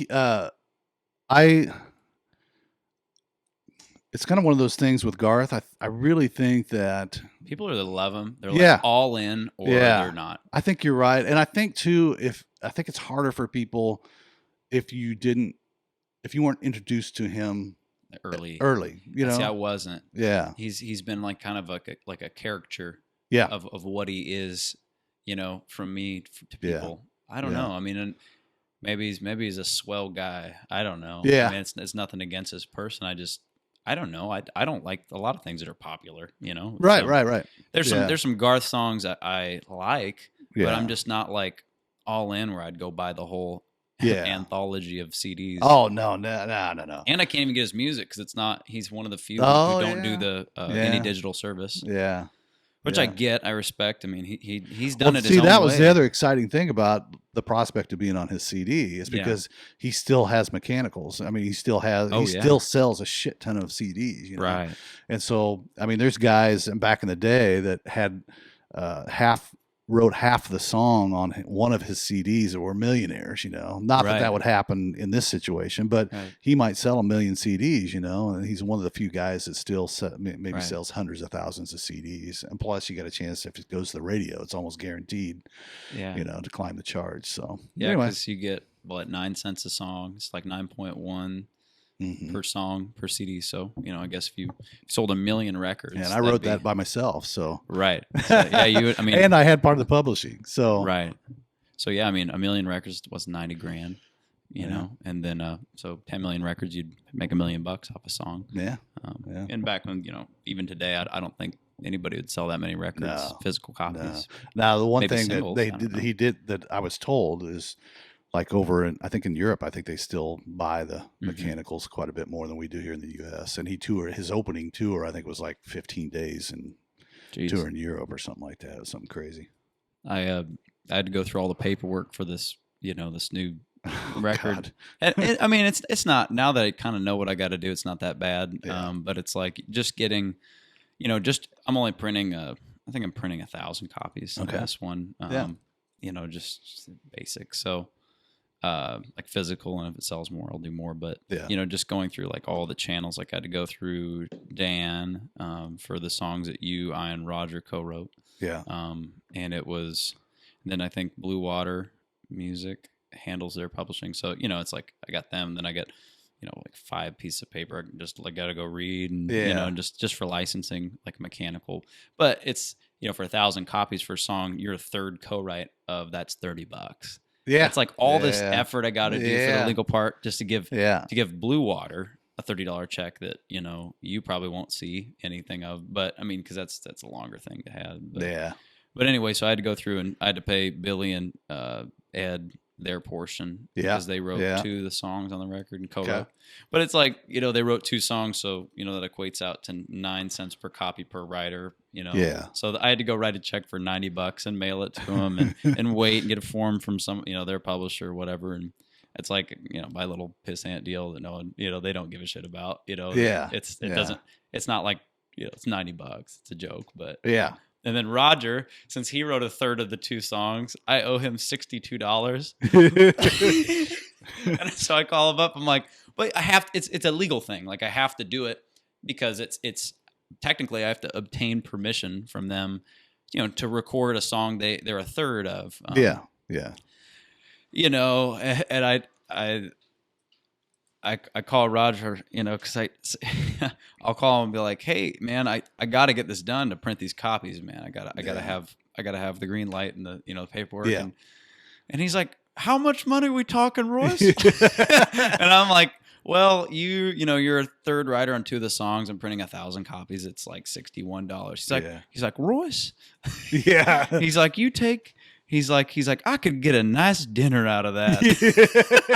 Pay for 1 meal. Yeah, and I was like, I mean, I don't want to bother him. It doesn't, it doesn't really matter. But I mean, it does because I'm trying to do my due diligence and get it done right. But if he wants to sue me over this $62, I don't even know who to mail it to because I called his publishing that manages his catalog and I can't get a hold of anybody. I mean, I wrote a third song with Roger Murray. It's like, click. To whom it may concern. Yeah, like $61. They don't give it. They don't give a shit. But no.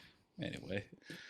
Yeah, did you ever dream that there were so many nuances to, before you went down there? I mean, it's just different than you imagine it to be. It's your your average person that's never seen that side of the business or whatnot. They think, oh, you go down, you get a record deal, and it's all handled for you, and it couldn't be further from the truth. Wow. It's so odd because I've seen so many artists. Sometimes I write with artists and who are like up and comers and stuff, but it's such a waiting game too. I mean, they're literally down there waiting, and then just to get a showcase, maybe a showcase at a bar or someplace. Yeah.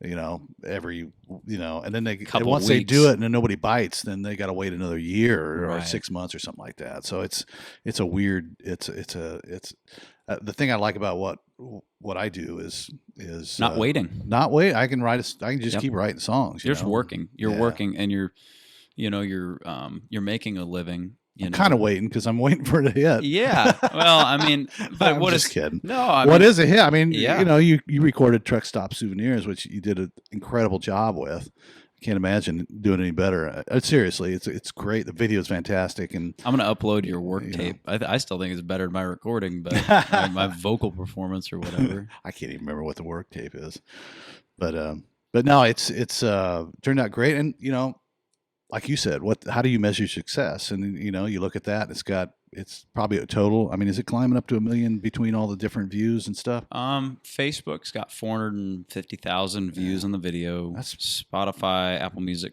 There's about, I think, like 500,000. Or there's 500,000 streams. Or so, and then YouTube has 100,000 views on the video. So like streams and views combined, I had to calculate it the other day for something. It was like 1 million 1,002,000. That's awesome. It just hit over a million recently, I guess. But that's awesome. Yeah, I mean, that's.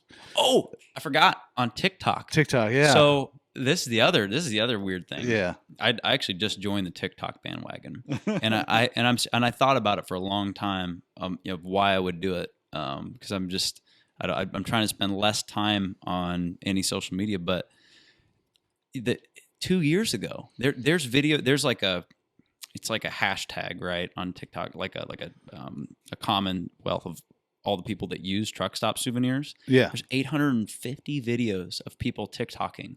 Wow. There's a huge trucking community on there. Yeah, yeah.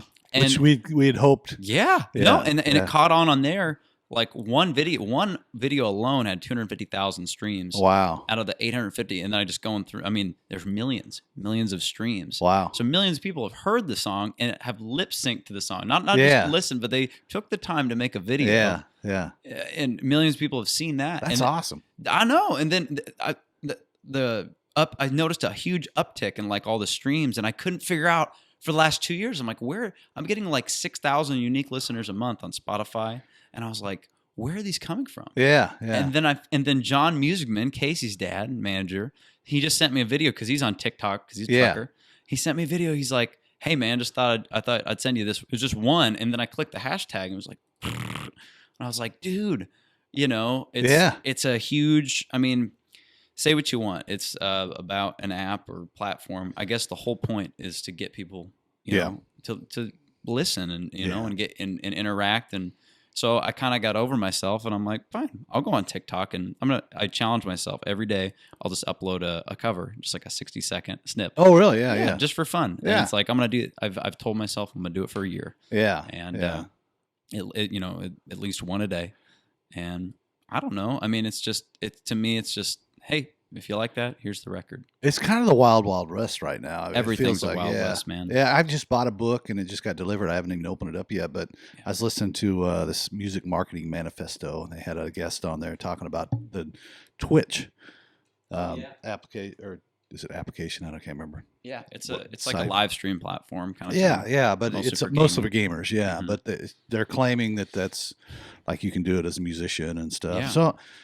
You coming into the season of COVID, it's the winter season with COVID, right, and people being shut in. I know my mom's one of them. She's been in her house for, sure. I mean, maybe left twice in the last 10 months. Wow. And I got to think there's just a lot of. So anyway, I'm kind of exploring that as to do it just kind of a live stream every few days or something like that. Just kind of like. Maybe it'll catch on with some people who are kind of locked up and just play some of my songs that mixed in with some covers. Yeah. Because I don't anticipate we're going to be really busy this winter, and I don't know that I want to be, with enclosed environments. Yeah. And I think we're going to go to either the Phoenix area or Sarasota, Florida, or Austin, Texas for a month, at least like 3 or 4 weeks at a time. And just get out, and I might go play some places down there. But yeah. I don't know. That'll be fun. Do something different. But yeah, we're looking to get away for a few weeks. Teresa's got we don't quite know, she can work from home now, but I don't know if they're going to be back to work or whatever. So, but I'd love to do that too. I'd love to, the dream, we've talked about this before, it would be to play up here for 9 months and then go down there, go someplace in Texas or Florida and still stay somewhat busy. Just do something different, man. Yeah. And maybe, play for a different crowd. Yeah, man. I mean, I love it here. I mean, I'm gonna live here forever. But Same here, it's also, January and February, I'm just not productive. I'm not really. It's cold. I can't. I'm not working on anything outside. I'm not really exercising regularly. I'm not. Yeah. I can't run outside. Well, it feels like it's just like in a way, it's kind of a permission to just be lazy sometimes. Oh yeah. In the dead of winter, Yeah, it's like what else cold. You do? Yeah. Yeah. And it takes just so much more motivation just to go for a walk or run or do whatever, especially when it's, you're wrapped up in your winter clothes. And isn't that funny how like winter is just a part of our lives that we just accept and deal with. But and I go to Alabama and they'd be like, "You're from Iowa?" Yeah. He's like, doesn't it get real cold up there? Yeah. I'm like, yeah. It's like, how do those taters grow up there and it's so cold all the time? They're like, it's -30. Like, they can't even, like, some of them just like I don't even, I've never been, I was talking to a couple, like, I've never been in something that cold. Yeah. And I'm like, oh, that's just every year for us. Well, it's so funny because it's exactly what you're saying. Because, for years I've gone down 1 week a month down to Nashville and they're in the, it'll be February here and I'll leave. And somebody will say, "How's things in Iowa?" Or "What's the weather like up there?" -30. Thinking, it's 45 degrees down there. And to them, that's like deathly cold. How cold does it get up there? And I was like, "Oh, it's right now. I think we had a high of like -25. And they're like, "Wait, how is that possible?" They don't, they can't even conceive that. So, but I always wondered what it was like in LA. When the temperature just basically, it's either somewhere between 70 and 85 all the time, all year round. I lived in Corpus Christi, Texas for a year and a half, and I missed the seasons. I didn't miss winter, but I missed changing into winter and changing spring back and into fall, spring. Man. Yeah. I love spring. Yeah. I mean, I love this time of year too. I mean, I do too, but it's too short. Yeah. The leaves need to stay. It seems like the leaves are beautiful for about 2 weeks and then they fall off and then it's just cold, desolate. It's barren. Yeah, it is barren. That's a good word for it. Yeah. But yeah. So what do you got? I'm just curious. So we've talked about your CD, which is fantastic. It really is. Oh, I mean, from beginning to end, it's we talked about, because you'd made a comment about my CD, because my CD is just a compilation of demos, basically. That's all any CD I've ever done is. And you could tell the difference between my voice, from My Old Man and 81 Firebird to Water Tower, Right. And it's subtle. I thought you did an incredible job for being your first CD down there, because I know Nerves, and you were sick too. Yeah. And this the flight, because I'd fly in and we'd be there at 9 a.m. Yeah. 10, or it was like 10 in the morning. Yeah. And I, when you fly, you're just, and I would go, I think I played Tootsie's like the night before. Yeah. Or when I was just hanging out all day, and I'm nervous, I've never been in that environment. Yeah. And it really throws you off. And if I ever go back to, you can hear the tension and the tightness in the voice sometimes. Yeah. I didn't notice it with you. Yeah. I thought I noticed it. Listen, for a first time, I thought you did an exceptional job, but you can hear just how much looser or freer your voice was in this new way CD. more comfortable with Billy then, because at Baird we were on the clock. Way more with him than me. That's what you're saying. What? Yeah. Was it because I was cracking the whip the whole time, yelling at you the whole time? No. The only thing I could think about when we were doing that was, I have this much time per song to do all the six songs there we had to do. Yeah. And it was just like being on a treadmill thinking, oh, I have this much time, Yeah. And then you get tight. Yep. And it's like, you have 2 hours and you can't book more time because they got other stuff forever. And then it's like, man, I got this flight and this my hotel booked, and it's like and I only have this much time. I gotta get it done. And then when it's not going exactly the way you want it to, you clench up and you get nervous. Yep. And then you get tired. Like I think we were doing vocals 4 like, hours at a time. Yeah.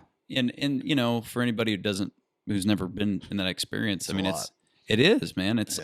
I'm sitting in a room with a glass window from you and the engineer, and basically, Rob was coaching me the entire time, where it was that type of deal was line by line. Yeah. And it's like, no, I don't like the way you said this. Go back. And I think we averaged like 2 hours per song, or an hour and a half. Hour and a half. Yeah, I think so. So I think we had two days of vocal time for that, or did we do? I thought it was just one. I thought it was just like one long day. I think it was 8 hours of vocals in one day. Yeah. Does that sound right? Because we had I Jimmy think it was John's, 9. I think it was 9. 8 or 9. Yeah, because we had lunch and then we came back, but it was like, because it was about an hour and a half average per song. Yeah. But I was so uncomfortable, man. I mean. Well, the thing that you don't realize when you're doing it, like when you went in, you're so used to singing every night. Yeah. And it's not even the same. No. Well, you never had somebody come back and say, no, you're dropping off, or you're stepping in the bucket at the end of the line. So keep it up. Don't sing that way. So then you start getting overconscious about what you're singing, and you tighten up. Even not you, but that's the way I was. That's exactly what happened, man. Yeah. And it was. It's not even for anybody who's like who plays live or whatever. Going in and recording is it's not even the same thing. You think, oh man, I can sing live or I can do this live, but you go in, it's just a microscope Yeah. everything. Yeah. I mean, well, I just as a frame of reference, I mean, it's so helpful to have that objective ear, you know.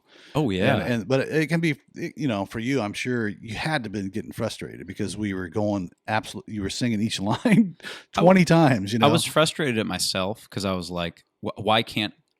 It's like I'm a vocal athlete, right? Yeah, and that's what my job is, right? Yeah. It's like an athletic of your voice. Yeah, and yeah. I was like, I can't do what I'm supposed to do. My only job is to do this, and I can't. And then I got I've had that happen, you know, with Billy, where I'm like, I couldn't get a line on "That's the Way Love Goes," where I'd say, and because he wanted me to sing it like Lefty for Zell, and I was like, oh, you know. I just sing it this way. He's like, no, you got to channel Lefty. But I'd get frustrated because he wanted me to say a line like, it's weird. It's like if you're, I would imagine if you dance for a living and you're so comfortable doing one thing one way, and then someone's like, oh no, you gotta do this in time, and you can't physically make yourself do it, and then you get frustrated. Well, then you start questioning, why the hell is it so important for me to sing it that way, or do that, or not this? Right. And I and then you have to trust the person telling you that. The other thing too, you got to be in there. Because they can really, and you've told me. I mean, you know, someone can steer you wrong real quick. Yeah. Well, and I think I remember just real quick. I remember you calling me up after you got the first mix or something like that, or the second mix. I can't remember what it was. And you called them, and you were kind of pissed off because you thought that they messed with your voice. Yeah, I thought they tuned it. Real hard. You thought they tuned it, and it wasn't. They tune it, but it's just that's just how close attention we were paying attention to. You know, your vocal techniques and stuff like that, and your phrasing and things, because it really makes a big difference. And I will say this too, and this is kind of where I was going with this. I recently did a recording here in Iowa, and I was just left on my own devices, and so I sang, and I've recorded probably, I don't know, 30 songs in the studio, but I got done, and I absolutely needed somebody, because generally I have like Dan, my publisher, will be in there, and he'll help me with phrasing and say, no, I hear this, or you're dragging this, or that, or whatever. And it's really needed, man. You just got to have somebody who's objective and experienced, to be able to help you. So if you don't, you're not happy. A person isn't happy with how it turns out sometimes. Yeah. No, and that's why, I mean, my first EP that I did, you know, here, you know, it was just me and another Brett, the engineer. He's my age at the time, a couple years older. And, you know, he just got out of Full Sail University. So, you know, it was me recording 5 songs that I just did. You know, we come in, have the drums done, and then I would build everything around it. And I had no one to bounce it off. You know, I'd bounce it off Brett, but he had nothing to do with country music. He was, you know, into Red Hot Chili Peppers and stuff, which I'm into too. But anyway, you know what I'm saying? And that's why I decided, I took that off the internet, because it's just like, it's just not an accurate reflection of what I want to do. Yeah. You know, but it was, you know, I look at it as, I had to do it to know what I was doing wrong. You wouldn't have had a frame of reference. Exactly. When we went down to Nashville, you wouldn't have had and plus there's so much, because you played every instrument, didn't you? Did you play drums too? No, I did everything but drums. Yeah, it was just basically guitars. Yeah, it was almost like rock. And as good as you are, and as good as that was, you don't know what you don't know. You know, exactly. And then you go down to Nashville, and you like I said, you get a Derek Wells, and you're like, oh god, okay, now you know about the first 3 notes, you're like, oh, now I get it, because I used to do stuff on my home, recording, thinking I was like, oh yeah, this is pretty good. Right. This is okay for what I'm doing, you know, and then you go down there and it's like, holy smokes. I thought I was a guitar player till I seen that. And I was like, oh, never mind. Yeah. I don't, even in sessions, like now with anything I record, I don't want to touch an instrument, because I know what even playing acoustic rhythm guitar, I'm not comfortable at the level they're doing it at. Yeah. And mostly it comes down to being comfortable in a recording environment, and I'm still getting there. But I'll tell a quick story. Speaking of acoustic, right? Yeah, Larry Baird, and so Larry's the bat. So we go down. You and I go down, and we're talking all the way down there about conceptually, you know, how do you what's the sound we want for each song, type of thing, and you say on the way down there that I want basically a kind of a 3 wooden crosses kind of sound. Oh, yeah, in Larry's office. It was you, me, and Larry sitting in there. Well, you mentioned it on the way down. Yeah. And then we mentioned it to him, and he goes, "Oh, you want to play the guitar that played that?"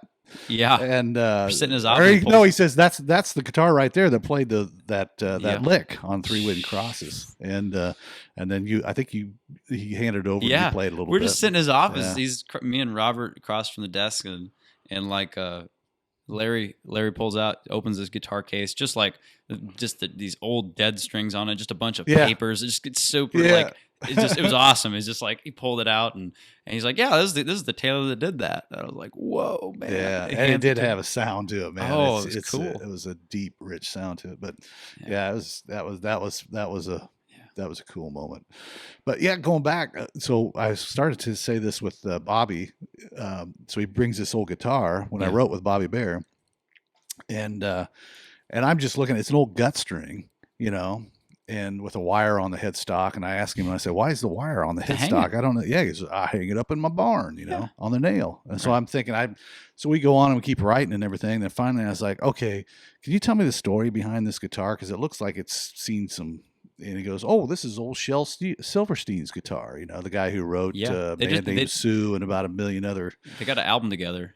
Yeah, and that was another thing, that he was the first person to put together a concept album, and the way they did that, the way he met Shel was like it wasn't Bobby's Idol. There was another bar that he put one of those pieces of paper up with a little, like, "I'm interested in doing a concept album. I need a writer to write with," and then his phone number on these little tags. Yeah, and so somehow Shel pulled that off there. That's the way I remember it. I'm pretty sure that's accurate, but just to think in terms, I mean, that'd be like somebody, the classic songs that they put together were based on the beginning of pulling a little tag off a piece of paper in a bar or someplace. That's just, it's fantastic. I love that. I love those, and we'll never have it again, Yeah. Unless I guess you could refer to, and maybe the internet if there's a happenstance. Which I've kind of got a quick story about that. Is like when I first started that same damn website that I can't remember,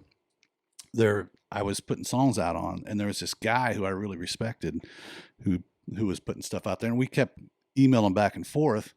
And he's like, "Yeah, I just moved to Nashville. I'm from Louisiana and everything." And so the bottom line is we go down to this thing called 10th Pan South, which is all the songwriters playing in rounds at all the bars in like 1 week.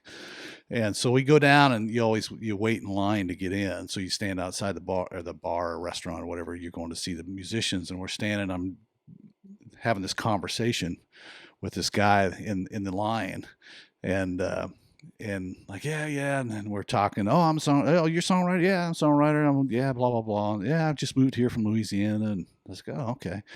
And anyway, come to find out, it's the same guy. We're still friends, great friends to this day, Jay Doucette, and he was the guy I was talking to on the internet the whole time that I just happened to be in line with to get into one of the concerts that we met down there. It's kind of, life's strange, man. It is so weird. It's kind of I don't know. I could say small world, but that doesn't apply to that. But kind of does. But yeah, that's I've had situations like that. I can't even think off the top of my head just like ironic, like it just happened, by the way kind of stuff. Yeah. It's like, really? Oh man, well I can't even think. I should write those down. That's what I've had. Occurrences, Yeah, I've thought about just kind of writing all this stuff down just for the kids and seeing if they, 30 years from now, maybe they pull that out and kind of skim through it. But because it is there's a lot of like stuff that's just kind of like, wait, that doesn't happen right always, or that doesn't happen to everybody, type of stuff. Yeah, even if we don't ever do anything, I mean, there's 7 billion people in this world, right? I mean, the likelihood of anything, if you're doing something notable, what people are going to remember anyway is very slim. Yeah. So it's like, just enjoy it, man. Yeah. I don't know. You said something about, the success, and it has changed dramatically, how I measure that over the years. But one of the things I'm more conscious about, like even with the video, and you were one of the biggest proponents telling me you need to make a video on this song. I remember, we were driving to Nashville, and I was like, You need to make a video for Water Tower tomorrow. All it took was COVID to happen. And, and being bored. But one of the things that kind of put me over the top was like, you know what, it's a legacy kind of thing. You know, if I'm going to be gone someday, and that'd be kind of a cool thing to have kind of floating out there, and that my kids and grandkids can grab onto and say, oh yeah, that's who this guy was. Right. Yeah. It's kind of cool. Yeah. It's like home video, you know, I don't know. Yeah. Some people buy a boat, you know, some people spend $50,000 on a boat. It's like no one's going to remember you for your boat. Yeah. They're going to remember you from a song you wrote or sang or a picture you drew or something you did for someone else, you know? Yes. It's like, I don't know. You can go buy a cheap boat, but yeah. For all the boat owners out there. You're right. Coming after you. That's right. Yeah. I don't know, man. You're all doing it wrong. I'm kidding. It's strange, man. I'm excited now. I really haven't been excited about upcoming stuff, but with this new compilation of songs, man, I hope that it brings people in and people will go back and listen to the Truck Stop, because all those, I mean, if for everybody listening, Robert wrote and co-wrote every song on Truck Stop Souvenirs. It was all from his catalog, and there's songs in there like Either Way it was probably one of my. I remember listening to all the tracks, and I was like, Truck Stop was my favorite, right? Yeah. But I remember, I'll go into it later how you showed that to me, but Either Way was one of my favorite songs, and it's like it got like 10,000 streams and a couple thousand views in the lyric video, and I just feel like, man, I feel spoiled that I got to use these songs on my first thing, like my real first attempt. Yeah. And it's like, man, I don't want them to go to waste, but I hope that, I'm going to continue to record and continue to search and learn. And I hope that people will go back and really appreciate the writing and thanks. And the genius behind all the time there was so much more time put into writing those songs and even recording them, or me playing them. Yeah. Water Tower, Truck Stop went pretty quick because I kind of sketched that out in my head, and then I wrote it with Tony Hazelton. Yeah.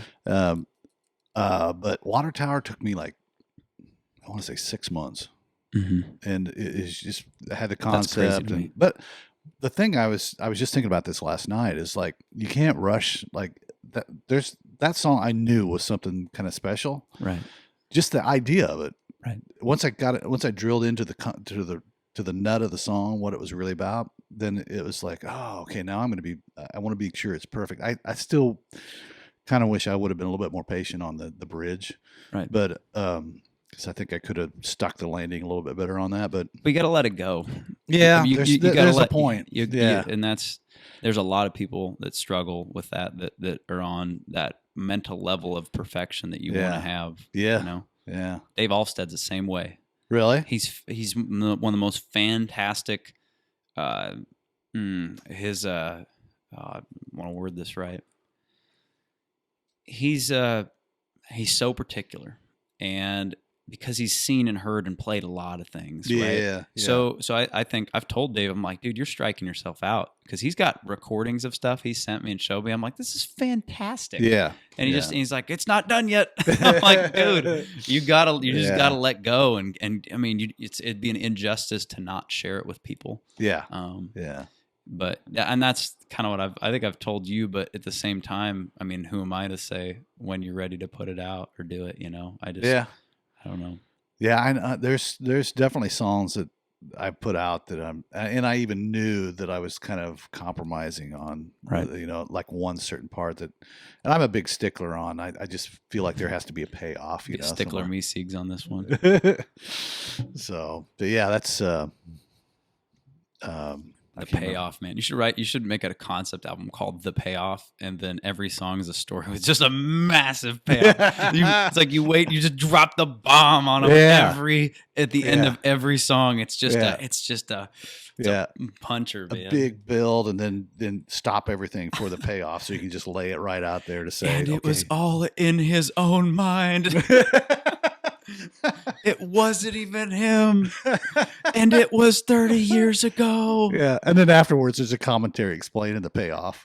And then I set it up like this, and I set it up, and this is where it paid off. See? I have these all ideas. in his mind. I know I have these ideas, and like if you had an unlimited time and resource and motivation to do things, I think that'd be great.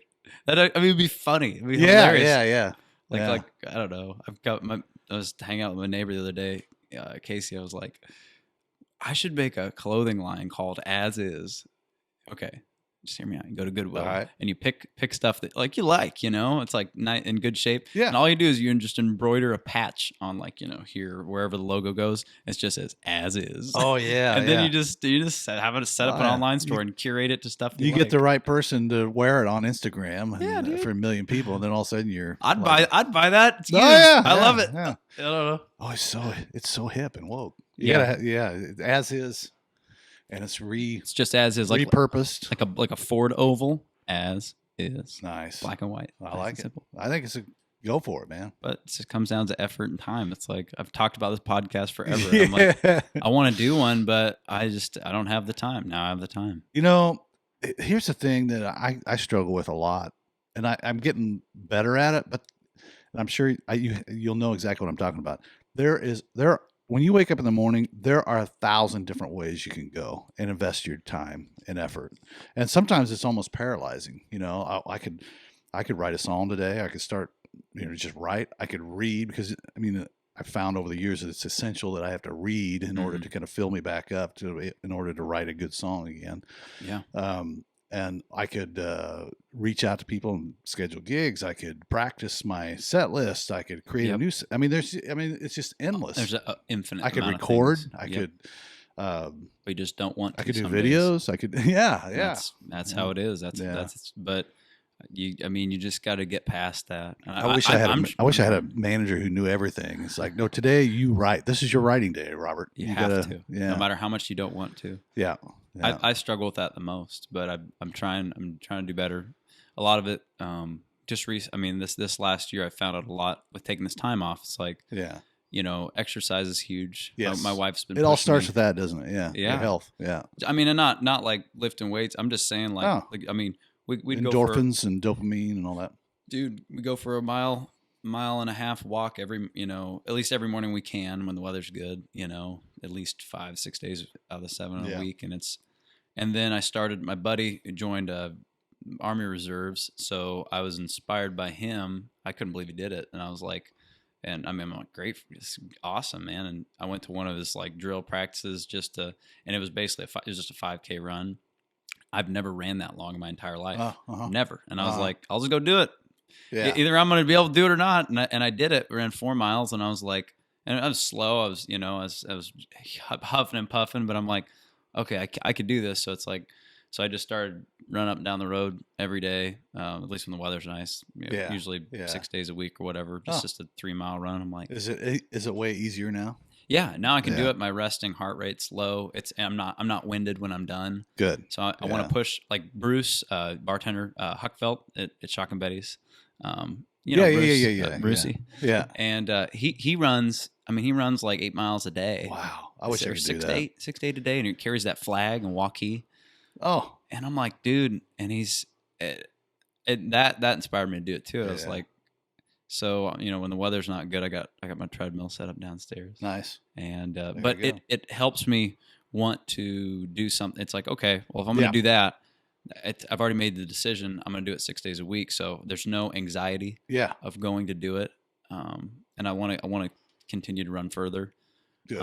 But I don't know. I don't want to go too far into that. But it's also like, okay, now if I'm going to do that every day, all right, I'm going to go upload a little clip of me singing a cover on TikTok every day. There you go. Just for fun. Yeah. And then I'm going to do this podcast every week. That becomes easy.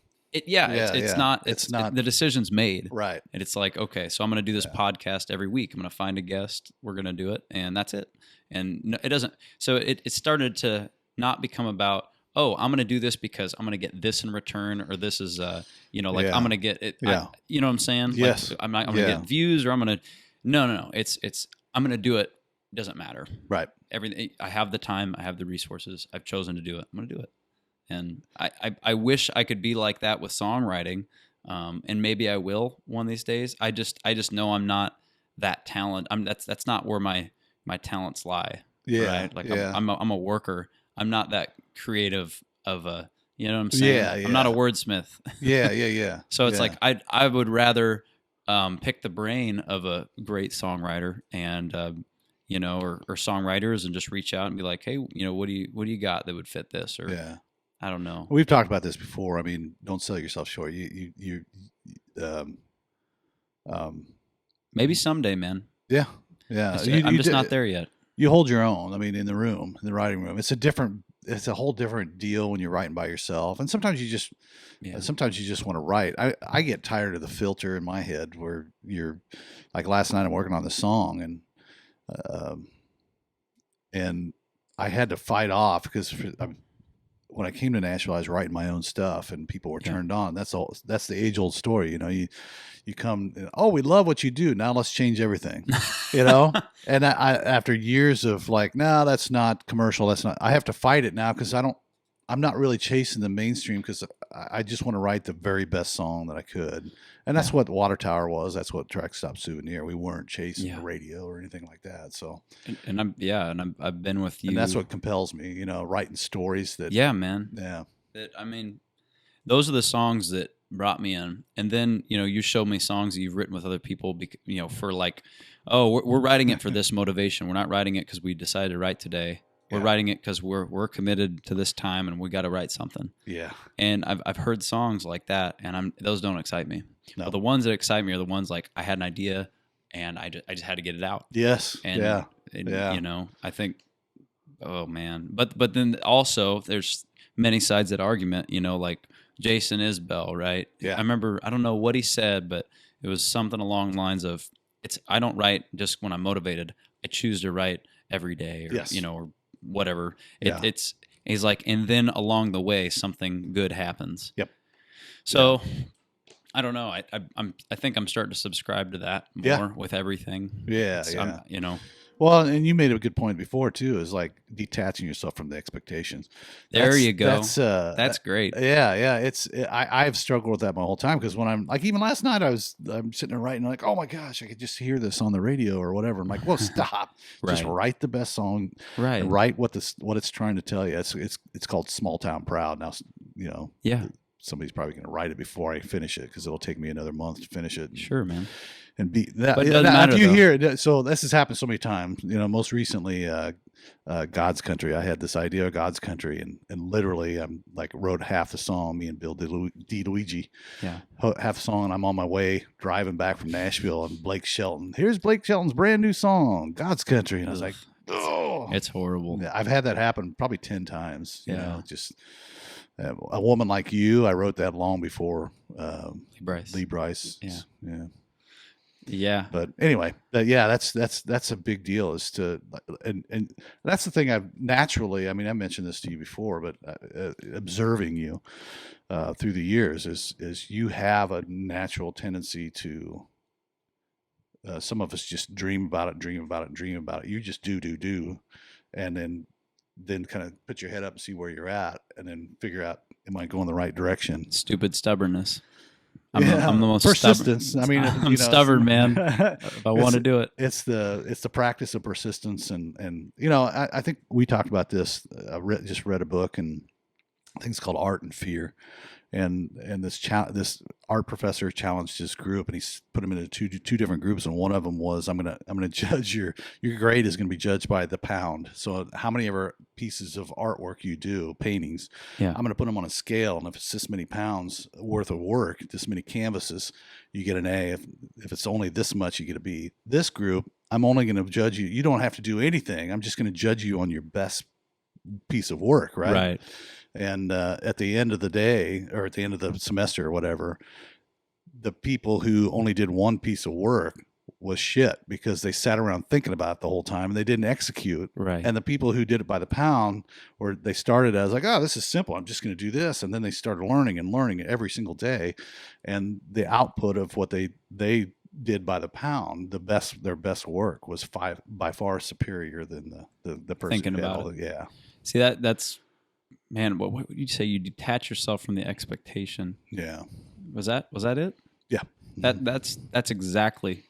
And I mean, yeah, because you just if I, man, I'm so glad that I didn't move to Nashville when I first started. Yeah. Because what would have happened, and I've seen it happen with other people, is they go down there and they're like, I expect this to happen. Yeah. And when I first started playing out, I love playing. I'm gonna pick weird songs that I like, and I'm just gonna go do it, and whatever happens. Yeah. And then it's like 6 years later, I'm in this it's just strange, man. It's because there's people have gone down with a business. Here's your 10-year plan, and I'm just like I don't like to think in terms of that. I'm just going to work as hard as I can now. Yeah. And whatever happens down the road is, I mean, how do you conceptualize what in your business?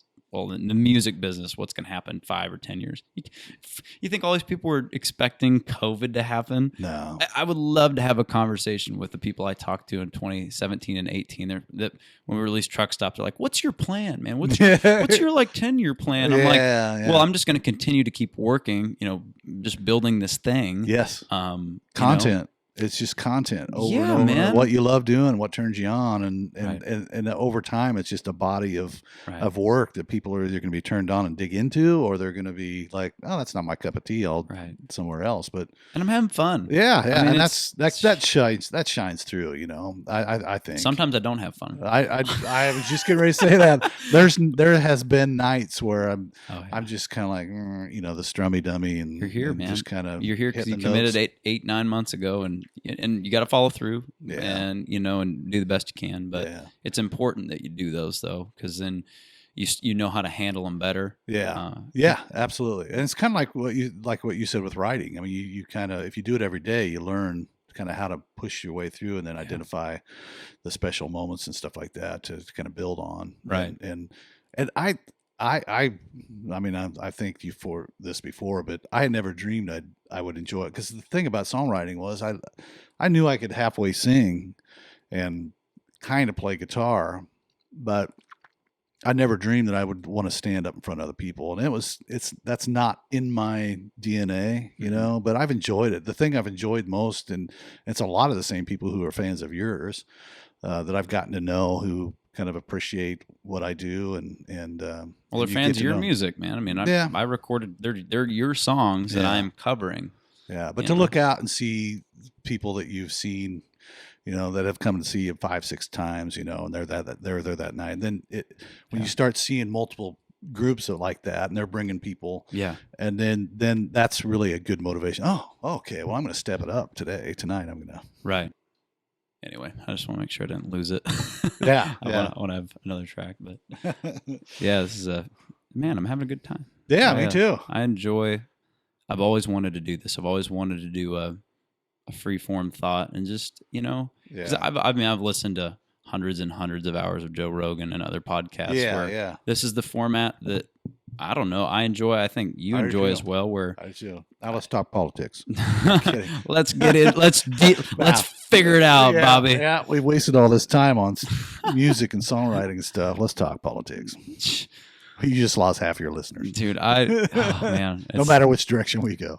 It's funny. I just partnered with this week. Actually, I partnered with a company called Intercept Music, and I was going to tell you about this.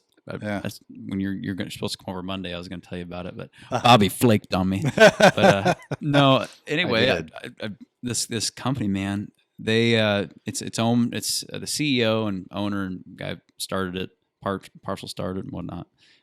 Todd Turner, he's a software engineer. Okay. And he's bought and sold software. He owns patents for different things. I mean, he invented a feature that Skype sold to Microsoft or something like that for like $12 million. Wow. Just a very, very intelligent guy. I mean, he's I had a 2.5 hour Zoom chat with him, I think like Tuesday last week. Oh, wow. Almost a week ago. And anyway, he started this company called Intercept. He's never had anything to do with the music industry up until 3 years ago. He just started. He's like, I see a hole in the music industry that no one has filled. Yeah, a void, right? Right. And what the void is independent artists that aren't ready for a major label or don't want to, or just don't want to have anything to do with that. Sure. That need social media management. Oh shit. Marketing, promo, and distribution. And distro, like you're talking CD Baby, DistroKid, TuneCore. This is. They do that, so they're partnered with Ingrooves Music, and Ingrooves or Groves, whatever. They're owned by Universal, or so much of that company's owned by Universal. Okay. So when you do your distro through Intercept, I mean, you're having eyes from Universal, and you're talking about moving. You're rising above the noise to an extent. There you go. But anyway, they have a package where, like, if you're not. If your numbers aren't big enough or whatever on social media or whatnot, anybody can get their music distributed through there for like $29 and $6 a month afterwards. It's wow. I mean, it's super cheap. It's a great deal for anybody, Cheaper than Netflix. Yeah. And I was like, oh, sweet. But then they also have this artist deal. It's invite only. And I reached out and they're like, yeah, you qualify for what we want to do. And they want to have, only so many artists on it, where basically they set up your, they're going to set up an online store and handle all my merchandise online. They create it, they do the graphic design, they stock it, they design it, they inventory it, ship it, all that stuff. Shoot. I mean, they take a cut, of course, but I don't have to worry about anything. Yeah. And I was just like, man, besides that, distribution, what's the downside? That's it. And I always ask myself when I get approached by anything like that, I was very skeptical. I was reading, I was doing background checks on people involved, the businesses, where the businesses, like, where they're all from, and it all checked out, man.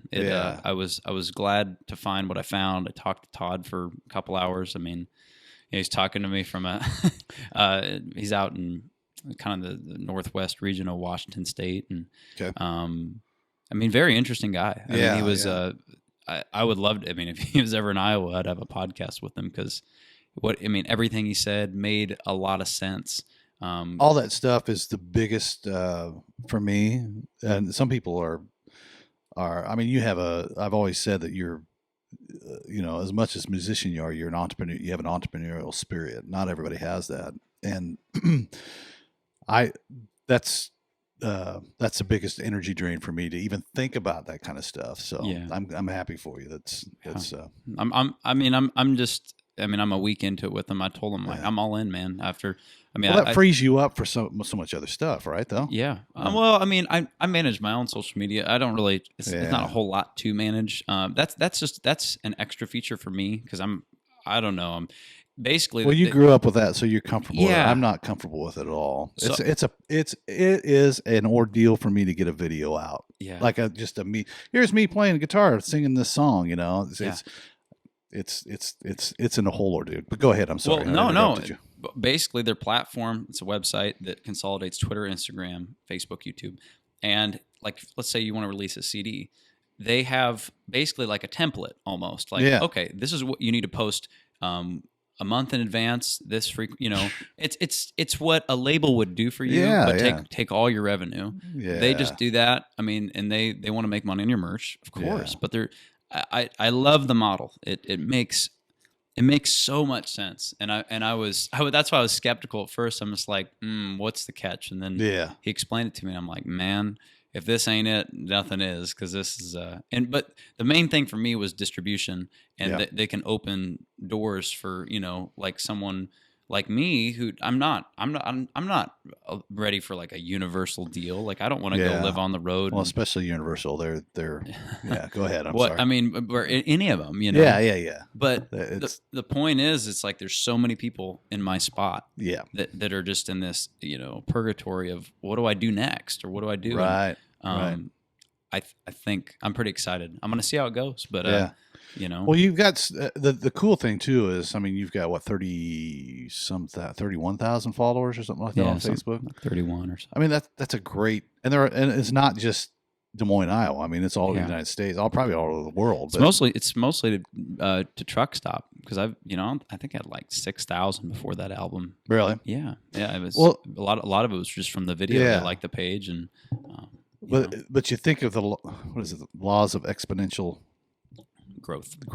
The bigger base you have, the the more you can grow and the quicker you can grow type of thing. So yeah, I'm sitting here, and that's one of the things for me. I mean, well, that's the reason we were split. I flaked on you. I'm sorry, man. I can't even remember what the hell It was fine because actually no, that was when I had a conversation with Todd on Zoom. So I mean, it worked out. Okay, it worked out great anyway. So I'm the reason that things are working out for you then. Yeah, okay. Man. It's all good, man.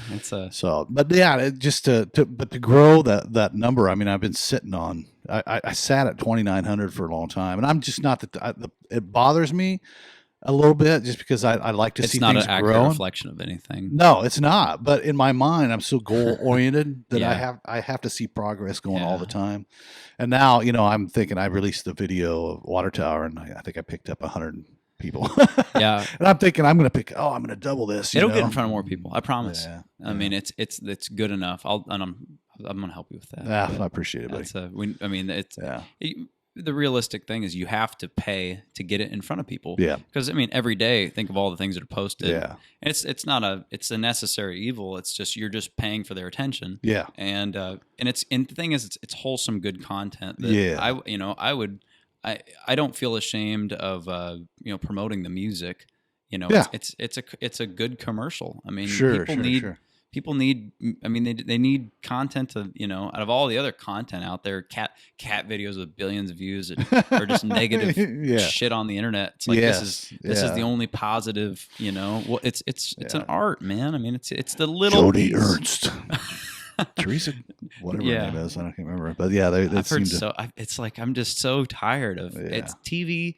And radio, man, it's become just a big commercial. Yeah. And stuff like this that we're sitting down and get to actually, I mean, I hope and I believe that people my age and the generations to come crave this long form discussion.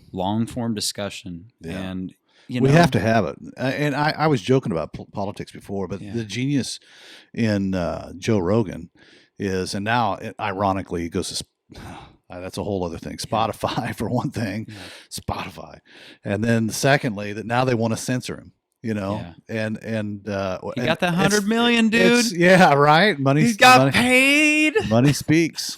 But we have to have. But the stuff that we're seeing on social media is not discussion. We need long form discussion. Those are debates. Debates are completely different than discussion, and when you're debating, you're not opening yourself up to somebody else's ideas and stuff. Well, it's a publication. That's a word, right? Yeah. Because it's like two people. Don't think of Facebook as a social media. Think of it as a magazine. Yeah. Because I mean, if you mean proclamation, maybe. I get what you're saying. You're publishing. Yeah. You're publishing. It's an interactive publication. Yeah. Yeah. Exactly. So it's like if you had two magazine editors, I'm going to write something, and then I'm going to write something in real time. They're not looking at each other. They're not reading each other's faces. Right. They're not sending the right message. Exactly. And that's why I don't get involved in any of that on Facebook. Yeah. It's not real to me. It's not even. If I'm going to have a conversation, argument, debate with anybody, it's going to be face to face or on the phone. Yeah. And even on the phone, you know how many times I've thought about, I get on with, and I've actually done this. I see something that I think is a insensitive comment or a political statement or whatever, where somebody's just not even trying to consider the other side of the discussion. Yeah.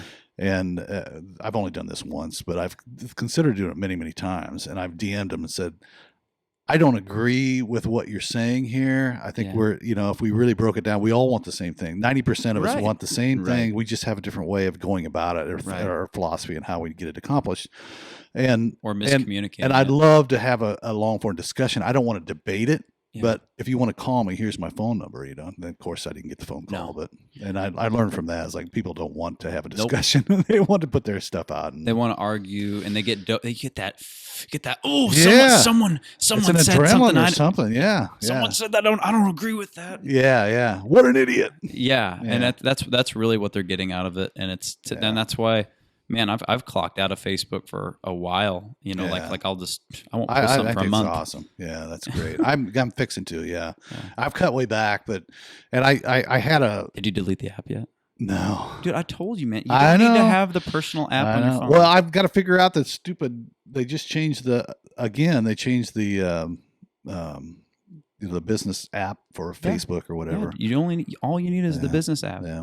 You don't need the personal app, Robert. Yeah, I'm addicted a little bit. I'm telling you, man. I got to see those pictures of their kittens and. No, man, you don't. Stuff. I'm kidding. Don't, man. You need Messenger in your business app. Yeah. I mean, anybody who, I don't. I mean, you can. For anybody who doesn't know, my philosophy is you can get your personal Facebook on your computer when you just check it, whenever you need to. But like I struggled with having the personal app on my phone because it was whenever I'm sitting in a waiting lobby or something, the first thing I go to is that, like it was like a reflex. And then when I don't have that, I can still go to the website and check, but it's harder. So it creates another barrier. But when it's so easy, it's like, I mean, it's almost like it's in your head. You know? Yeah. I said this to one of my kids the other day, and I'm going to say it to you, but because I found it interesting that they had never even considered this because I can't remember what the deal was, but we were talking about it. Can you imagine if you didn't have this? 20 years ago, if you went to a restaurant to eat alone, we were talking about eating alone in a restaurant, and it's never bothered me. But I said, what would you do if you didn't have this? What if nobody, you went back 20 years, you didn't have this? How would you eat alone at the restaurant? Where would you fix your eyes? What would you think about? What did you, and I had to really think about how did I deal with that back in the day? Because there's a lot of times you just ate alone at a restaurant. Yeah, you just sit there and think. You look. You might say something to somebody next to you or whatever. You might meet a new person. Yeah, you might have a meaningful conversation and interaction. Yeah. I can't tell you the amount of times that I've like just happened to meet. I sat next to. Oh man, the names aren't going to come to me, but I'm horrible names. But I was on a plane ride back from Nashville to Detroit, then home. And the person I sat next to, what are the odds of this? She sang with a bunch of people that I knew in the Des Moines scene, and she's a singer, and her daughter's a singer in Nashville. Oh yeah, I remember you. Yeah. And I feel horrible, like the name is slipping me, but her and her family, and her husband runs sound in the Des Moines area. Okay. And she's, she writes down in Nashville. I think she's working on a publishing deal or something. Uh-huh. She went to the music college there. Uh-huh. Fantastic singer, both of them. Yeah. And they even came to a show in the Des Moines area to say hi when she was in town. And anyway, it was just like, wow, what are the odds of that? And it was just, if I would have had my headphones in or something, I wouldn't have just, and we talked on the plane for like 2 hours. Yeah. It wasn't like confining, but it was just like, oh, no way. Bryn used to be my bass player. And like, I know Bryn. And it's just funny, Yeah. I mean, I don't know. Yeah. I think less of that happens. Well, I know less of it happens, but yeah, we put on our headphones and fire up our Netflix or whatever on the Netflix. Yeah, we don't allow for any space in our lives. I mean, it's if it's become uncomfortable. If I have space, I find myself grabbing or whatever when I should be just have a thought, dreaming. Yeah. That's so true. Yeah, and my wife gets on me about that. She's like, you need to have just mental gaps. I mean, it's like you could. It's I don't know what the saying is, but if you're sitting on your email, just click and refresh. It's not as satisfying when you get something. But if you're away from can you tell me the last time you were away from your phone for 12 hours at a time? And then you go check it, and you go check your email, and you're waiting. If you're waiting on an email from someone or something, all of a sudden, that all comes in at the same time, and you're like, "Oh man, this is actually fun." I can, it's like opening mail. It's like it used to be. Yeah, before we had this. Yeah, you checked your email, once or twice a day, and that was it. That was the communication. Sure. Yeah. How long do you think we should do this podcast? I don't know, man. How long? 2.5 hours. I was just joking when I said 3 hours, dude. I don't care. I'd be here for 4. Whatever you want to talk about, man. I don't have anything going. I hope people actually get in. I mean, I don't know, man. Oh, I'm sure. Yeah. I feel like a preacher in some ways, and like in a not good way, because I'm just like, this is what I think, but I don't know. Like I feel like it's enriched my life to like not have the Facebook app on my phone. Yeah. And I don't know. I hope that other people have that problem, you know, and it's such a huge problem. And Facebook does, there are some wonderful things from it, but it's also a tool that can be mismanaged. Yeah. And it becomes a vice. And it's just not something you think about. Well, and then you, like we've talked about before, that was it Social Dilemma? Yeah, the social that's what sold me. I knew, and we all knew that stuff was going on with them, kind of engineering our kind of thought, and trying to socially engineer how we kind of think, and then you get into seeing some of the things that they're doing. Anyway, I think the proof is in the pudding is that all these executives that quit and walked away from it don't even have the app. They don't even let their kids use it. They don't let their kids use it. That's the scariest part. And I was like, okay, think about what else do you care more about? What other outcome in your life do you care about more in the world than your kids? Right. And if you say your kids can't use it, it's like, whoa. Yeah. That's terrifying. Yeah. But it's all, again, it's like the beginnings of the Wild Wild West. You don't know what you don't know. We didn't know how damaging it was for how kids. Damaging smoking was for years. Right. Yeah. And now I look back and I'm like, whoa. Yeah. And I my kids were the first generation, and probably you, to have to navigate that going through life. And I never thought of it. I thought that the documentary did such a great job of exploring, but it also acted it out. I mean, it's like, it was like a movie showing the girl who was a very pretty girl, but then she sees some feedback. Oh, can your ears get any bigger? And then she immediately pulls the hair over her ears. And I think that goes on with 99% of the kids these days. Painted a great picture. They did. Yeah, they did. I'm hoping the pendulum swings back the other way somehow, and somehow we get responsible and meet in the middle. And if we don't do something, even from a political standpoint or legislative standpoint, it's kind of getting out of control. Where people are just angry, man, and they're just it's a long, and to know that I can profit off of people's anger, that's frustration. The sad part. Yeah, and you hear people, just the other day somebody got shot and killed because they were outraged one side of the political party, and they meet up with somebody else that they don't even know and shoot them dead. It's crazy, It's crazy to me how people get. It's like arguing over Star Trek to me, and it's just like it has nothing to do. I mean it does, but it's like most of it's make believe. Yeah, man. It's like, how are you? I mean, why would I sever? Just think how crazy it would be if I had an argument with you about something we don't have any control over, and I would sever. Imagine if we would have severed our relationship through Facebook before we even ever knew each other. Right. All the things we, that we've learned and benefited from each other, and you just would never have. Yeah. Because of it's an ego of opinion. I mean, it's like, I don't know any better, man. Well, it is. It's kind of a. Constantly, I remind myself, we all want the same things. We just have a different way to go about it. But you and I both know people on social media that have a reputation and a presence that can. If I didn't know them and know their heart, I would maybe never talk to them again, or never make an effort. Anyway. That's why I don't get on my personal one, man, because it gives me a bias and preconceived notion, even against like my friends and people I know. I'm like, that doesn't sound like something they'd say or they'd say to someone else. But because there's a lot of people I love and respect, and it's like, I don't want to have any of those preconceived notions about them. It's like I'm viewing a conversation between people that I just shouldn't even. Why do I have access? Yeah, it is it's almost a voyeuristic kind of thing too. Where you're like you're watching this thing happen and in real time. This conversation is like you're flying in some room where people are having arguments. But they wouldn't be having that argument or debate. I'm going to read you one. This is the second time I pulled my phone out. Now the truth comes out. No.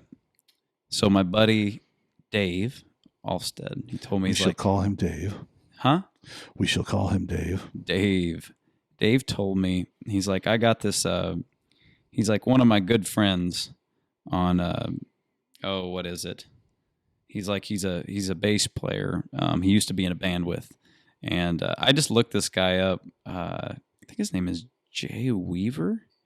I got to read this to you. This is this is probably the best. What's the term? It's probably the best explanation of like social media I've ever heard. I just looked this guy up. And this guy wrote this? Yeah, it was a post on his Facebook because I want to friend him, you know, Okay. because I don't know, I like kind of, you know, hey, and then someday when we do meet or whatever, you know, it's like, oh, hey, man, we talked about this or something, but Yeah. oh, here it is. He wrote, sometimes checking Facebook during the pandemic feels like a weird dream. One where I'm in a large virtual gymnasium watching a high school talent show, yet I have no kids. It's a strange combination of people from my distant and near past. The show has no theme, MC, or foreseeable end. The high school debate team are all on the floor as well, with no moderator. I'm gonna go ride some wheelies with my bike and play in the dirt today. I was like, that's awesome. I like this guy, Fred. Yeah. I've equated it to also. It's like if you think of like Facebook and Twitter, and their houses, you know, someplace and somebody's having a get together, and you know, in those houses and that get together, it's going to be the shittiest time of your life. You know, it's going to be two groups who hate each other, and there's going to be just nothing but debates and arguments. Yeah. Why would I choose to go to those houses? Yeah, I don't have a Twitter. It's crazy. I wouldn't ever go to that party. I mean, it's you don't have Twitter at all. Nope. To me, it's way worse than Facebook. Yeah. Oh yeah. Twitter has no value to me at all. Instagram has some value. I deleted it, or I deactivated mine a couple weeks ago because I just don't use it, and I don't want people to go on there and see like, oh man, he hasn't been on there for 4 months. Is he even doing this anymore? Yeah. And to me, it was like I just don't have the time. I don't really want to. I may get into it later if there's a reason, but Facebook is like, it's my Rolodex. It's how I keep track of people. Sure. When you got, you know, you're not supposed to. I don't know who's saying this, but it was like your tribe of people shouldn't be more than 100, 150 people. Yep. And it's like anything. Yeah. When you know, and I feel horrible. We weren't designed. We weren't wired to have more relationships than that. Yeah. No, and it's like there's so many people that I've met and worked with and that come up to me and say, hey, you know, we talked about, and I'll remember what we talked about, where we talked about, but I cannot remember names. No. I feel horrible, and it's like you said. But if it was 100 people and that's all you had, and you know, your circle of reference or whatever you want to call it. But if it was 100 people, you'd remember every one of them. Right. But because there's so many, there's thousands of them. Right. You can't even remember 50. Right. Or not you, but I'm speaking about myself. So it's really hard because and people start looking like each other and sounding like each other, and then you're like, I think you're Dave. Nope, I'm. That's Rex. why if I'm not absolutely sure, I hate. When I first started out and before I played music, you know, I remembered people's names and I would remember, you know, like in working and whatnot. I worked at Carl Chevrolet when I was 17, 18. Your dealer for life. But I was like, I would remember all my customers' names. Yeah. And I would make it a point to. And then I started realizing, you know, with the music thing, it's impossible. Yeah. It's impossible. Yeah. But isn't it weird how I always find it interesting, the names that stick and the ones that don't. Yeah, man. Yeah. Because there's certain ones that, as Scott and Deb, but I've seen them hundreds. Yeah, well, hundreds for whatever reason, I don't know whether it's just because you can just tell they're authentic, genuine, nice people, and that they're getting a shout out. Hopefully, Scott Van Gorp and Debbie LeMay. Yep. Yeah, and just super sweet people. But from the word go, I remember their names, and they were always like, you know, the next time they came to see me, I was like, hey, Scott and Deb, and they're like, oh my God, I can't believe you remember our name. Well, I don't know why, but. And it's 50 not other people I'd forget. It's not a prejudice. It's just it's like how your brain works. No, the thing I feel really bad about is when they're like, I am so and so, and then 2 sentences into the conversation, I've already forgot their names. I feel bad about that. So I got to use the restroom. All right, I'll be right back. You want me to tell a story? I'm going to leave you alone.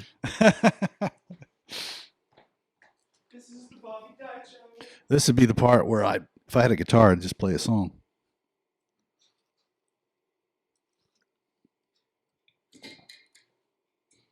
You put my nuts on the table, Rob. Almonds. I love almonds. It's a brain food. Brains and hearts. But yeah, man. I don't know.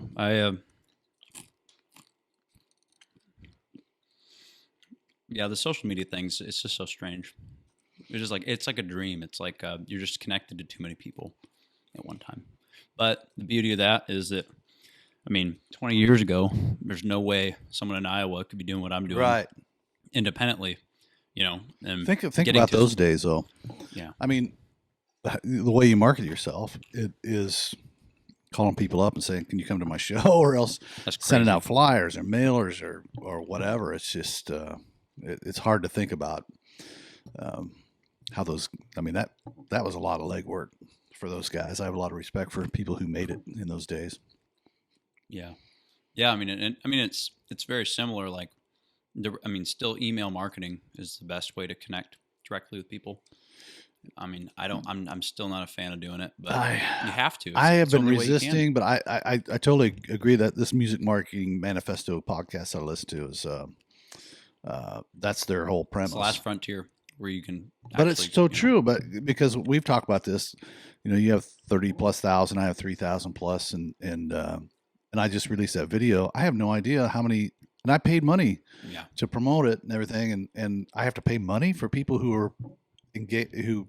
Sought me out to like and follow me. You got to pay for their attention. Yeah, that's the deal, man. And that's the name of the game, and I get that. But man, then you think, well, if I had to email 30,000 emails of people who are engaged with your music, that's insane. It's great. I mean the sheer what's the word I'm looking for? It's power. Yeah, it is. It's power. But you got to be very careful because you don't want to. The only thing I would use that for is sending people, hey, here's a new record. Here's a new music video, or new music. I feel like newsletters, like email newsletters, people get like, oh, here's what I think this week, every week. Yeah. And I just unsubscribe from that. But if I get an email from and I want to make it as personal as possible, it's like, hey, not trying to approach you with anything, but here's my record. We just spent 2 years on, and it's such a fine line to. It's not a fine line. It's there's a couple different ways you can go about it. I appreciate the fact that you're very genuine in what you do, post, even if it's digging a hole in your backyard. Son of a bitch, you got it. Let's just live stream it, man. I don't care. I know. No, but the thing I said, son of a bitch, about watch is, the fact that you got a gazillion followers and listeners, or people watching you dig a hole, and I can't remember. I put something. Oh, it's my homegrown session. Yeah. Of that's fantastic. Zach did. By the way. Yeah, thanks. Yeah. I thought another the audio quality. Zach and audio. Oh, I know. That's the best ever. It was out in a field. It was like better than any studio recording I've heard in a while. I was like, geez. Yeah. Roger texted me and said, "Man, what in the world did you guys do to get that audio on there?" It's fantastic. It really is. I had no clue that could even be done like that. If I could find a way to do that with the SM7B, man. But I would love to find a way to get that sound quality like on like a live stream. If I could do that, you can do it. Think so? Yeah. The cameras that we're recording this with, they'll do. I'm not. The quality of video doesn't. Well, no. I'm saying so you do that, and then you just get an interface, and then you take like SM7B, and then you just need 2 input interface. You got one for vocal, one for the guitar, and kind of the room. You mix it the way you like it. Okay. And then it's a OBS. So it's possible. Oh, everybody as I've heard, that's what turns me off is cell phone quality. Yeah. I've been working on that. Almost I haven't heard anybody yet do a live stream that I'm like, but part of it is because I listen to it on my phone. And so, but I did, like you inadvertently, I didn't know this, but you got me a gig in Adele at a private party, and they were saying, oh yeah, every Friday night we get our TV and our stereo and we live stream. I can't remember, there's some Texas artists that they live stream. And they said, it's just like a concert. And I said, really? The sound quality and everything? And they said, oh yeah, it's outstanding, So yeah, I don't know. But yeah, that's my next frontier is to start doing live stream. I've never done one live stream. Really? Yeah. So the cool part about live streaming, I don't want to get too much into social media because I don't know a whole lot about it, but at least for me, and I found that I can live stream and it'll reach people that a post won't reach. Right. Like, I got 31,000 followers on a page, but I'll post something to get like 20 interactions to it. So obviously it's not getting to 31,000 people. Right. It's getting to like the people who most recently liked it. But if you do a live stream, it sends like, I don't know how or who it sends the notification to, but I've done them where it's like I'll do a live stream and have like 80 people at one. I'll pop on and in the first minute have 80 to 100 people viewing. One time. Yeah. I mean, it drops off. It levels around the 30 to 50 at one time, but people are constantly coming in and out. Yeah. So, but it'll reach people that my posts normally don't. So I encourage you to do that. I think it would reach. Yeah, and it's just a groove too, right? And I think it's just like this. I think you'll have some type of. I mean, you may be able to push this table away or whatever, but I think I'm gonna do it mobile. Here. I'm gonna bring it to people. Really? Yeah. Oh, that's cool. This table folds up. I mean, I can take all this stuff in about a backpack. Yeah. Why not? Yeah. I mean, the video's extra. Yeah. Really, I mean, this. I want to have something people can be driving down the road and listen to, and like more than likely these cameras. I think they stop every 30 or 60 minutes. Oh, they've already stopped a couple times, so I'm just going to use some clips maybe, and then upload the whole audio because I don't watch podcasts. I only listen to them. I don't either. I know a lot of people who do. Yeah. People talk about watching Joe Rogan. I was like, really? Yeah. How do you? I didn't even know he had a video. He did. I think it's YouTube that he used to do it. So yeah. But they live stream it. I mean, the thing is, I'm recording this, so it's like with their deal, they got Young Jamie. He's the moderator. So you need someone to mix, and he's picking camera angles. So I'll go in afterwards and do all that stuff. But I mean, if and when down the road I'd get someone involved to moderate it or whatnot. But you gonna interview Zach? Is he? Yeah, I haven't told him yet. You don't know yet, but he's gonna be on. He's such an interesting cat, man. He's almost too talented. I mean, I've said this to him too. It's like there's just so many different ways he could go, but I think his true genius to me is his video and his photography, but I understand he has a thirst for all kinds of other music. It's and great guitar. Oh my God, phenomenal guitar. Hell of a rock guitar. Yeah. And he's got a knack for, like you said, sound. I didn't realize that until that's huge. We were working on a signature lick for one of my songs, and I went over there and it's the ideas he comes up with.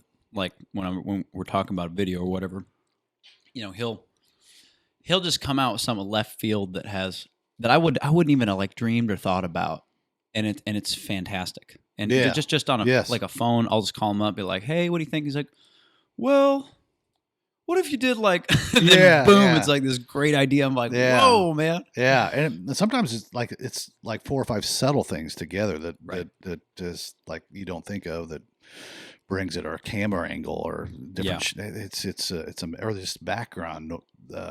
It's just weird how I don't know. He's kind of like you. He just never stops. He's just constantly trying to grow and learn. But that's the kind of cool thing, man. You've got over the year in your short tenure, I think most of the really great musicians and kind of the big players around Des Moines area. Anyway, I know them. I know of a lot of them, and some I haven't got to do anything or work with. Well, shit, you even got Nashville connections, and I wouldn't say that. I don't know. I mean, I've Roger Dodger would be pretty. Well, be interesting. No, I mean Roger. I mean it's I mean everybody out there. He's an enigma wrapped in an amalgam. So, they all have their own lives that like I'm friends and acquaintances with people I've maybe met 2 times. Yeah. And I'm probably just someone they've met in passing and they wouldn't remember, most of them won't remember, I don't know. Billy Lawson, Roger. Well, Billy different. I've spent 70 hours in a room with Billy in his studio. He's he's in Muscle Shoals, Alabama. Yeah. That man down there, it's like coming home for a weekend, it's just like a family. Yeah. Everybody's so warm. Nashville's everybody's just busy, and they got, you're just stopping in. And that's kind of the way I've always felt. And it's not like anybody's mean about it. It's just if they're focusing their time, and there's so many people coming in and out all the time. Well, they're constant. It's a shift in priority daily. Yeah. And if you're their priority that day, then maybe. But if somebody you're constantly getting bumped out. Of that. So I don't know how many times we haven't talked about this, but there are many times I'd go down to Nashville, travel all the way to Nashville, and have a full schedule for a week of writers. Yeah. And I'd get calls daily. It'd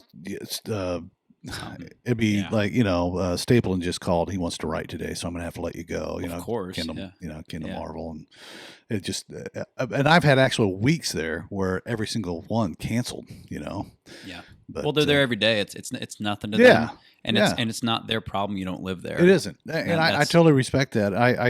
It is sometimes. I mean, I have like if there's people who are like, you know what, I question that. Like my most recent one was this guy I love riding with him, and he's a great guy, incredible talent, but he's like, man, dude, I gotta finish painting this room. I was like, hey, dude, I just traveled I across just traveled, the country, paid money, 620 and blah, blah, blah. miles. Come see you. Yeah. So, but I understand their point. Those type of things, I'll get on them. But if they're calling me saying I've got a bigger co-write, sure, it's an business. opportunity. I get it. Yeah.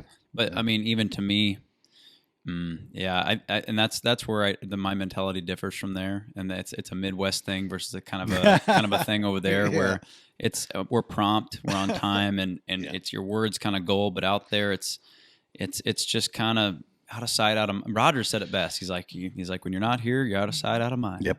And I'm like, that's. I worked for him, and that was the same deal. I remember we were driving. What was it on the interstate down there? And you and me almost got into an argument about it. It was just punctuality of people and industry people down there, because I was like, they canceled or they moved our studio time, and I was like, how can they do that? We just we flew all the way down here. They've known for months. I'm like this is, I was getting angry. I was like, you know what? I'm like, you wanted that CD done. I remember that. I remember exactly where we were at. Yeah, we're on that Clover thing, and I was about to call him up, and I was just like, and you're like, Royce, we're about to get an argument about this. He's like, you told me, like, you just don't understand. He's like, you're just like, that's how it is. You just stepped into their world, and their time scale, and the thing that people don't realize is how close of a community that is. Yeah. And I've seen it. And I used to have people tell me this happened, but I've seen it over and over. Somebody comes into town, and they could be the most talented person, and if they piss one person off, they're telling everybody, because the town it's pretty full of, like, they just kind of go by their own beat and feel. They're kind of rolling by feel kind of thing. Yeah. And we're not used to that. No, but I've learned to respect and understand that. I've seen a lot of doors close just because somebody made the wrong call at the wrong time too. So I was trying to keep you from doing that. But I remember that specifically. You were right. I mean, it's a mistake of a. That's where I realized that we're very much like brothers. Yeah. I mean, obviously you're one of my best friends, but after that, because within 5 minutes we were back to I was just talking about whatever. Like, I don't know what it was.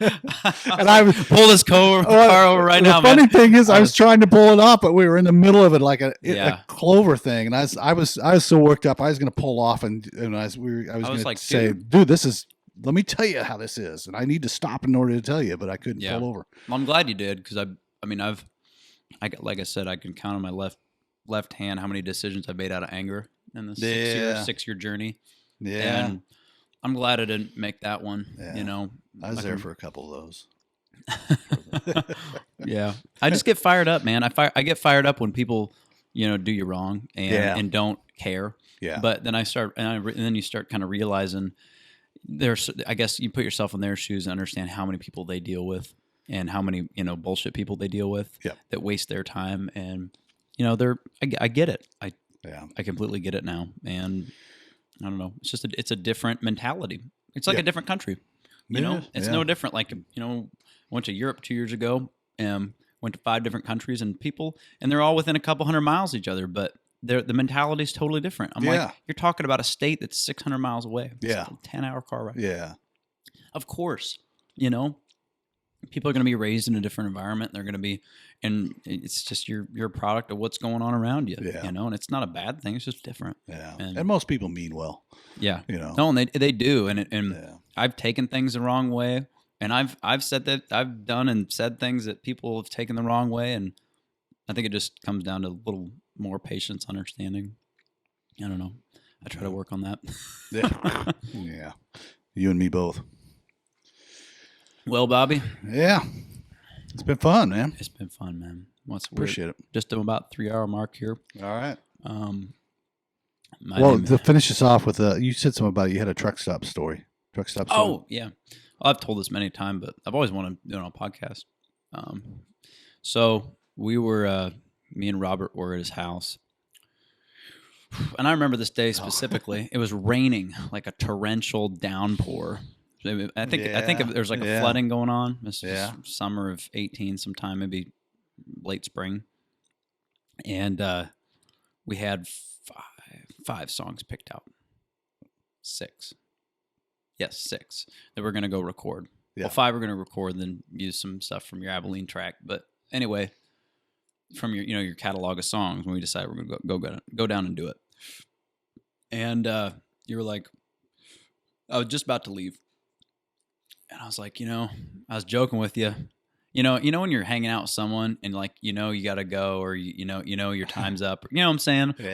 You're not like, you're almost anxious. You're just like, oh man, I feel like I've been over here too long or wasting too much of their time or something. Yeah. That's kind of the moment I was in. I was like, oh, I got to get going anyway. But because we were kind of carry on a half hour past where we're supposed to be, and I was like, you have any great songs that you haven't showed me yet, like as a joke? Because we've already kind of gone through your catalog of things you think would fit. You're like, well, I know this one song that I don't think you'll get or understand, might be past your time, and you sat down and you started playing Truck Stop, I think by memory, and you started picking it out and singing it. And I didn't say a word, and I was just listening to the whole thing, and you like stopped midway, and you're like, you don't like it, because you're thinking that I wasn't saying anything, just trying to get out. I'm like, no, I'm intently listening to the whole thing, and because a lot of that followed a lot of things I grew up with. Yeah. And anyway, and that became the title track, and track that's brought a lot of people and business to both of our brands. Because it's been a shit, man. I mean, mutually equitable. Yeah, I mean, it's and just to think that song got passed on by how many people? Yeah, in 2012. I don't honestly, Royce. I don't think it ever got pitched. That was when I was still with BMG, and that was towards the end of my tenure there, and I was turning stuff in and never hearing anything. We didn't even do a demo on it. And that's so crazy to me. And just I mean, look at the amount of traction that it's related to, people, and just touched that many people. Yeah. And I always kind of thought, Nashville knows best. And then after we did that, and that many people related to it, I was like, they don't, no one knows. That's the thing. That's been really cool to see. I mean, kind of get a resurgence, because I'd almost forgot about it. And if you can believe that, but I almost forgot about it, and I just happened. And I really, honestly, I didn't believe. I just thought, well, you appreciate a good song, but it's way too old for you. Yeah. And you couldn't. I didn't think that you could relate to it, but it did.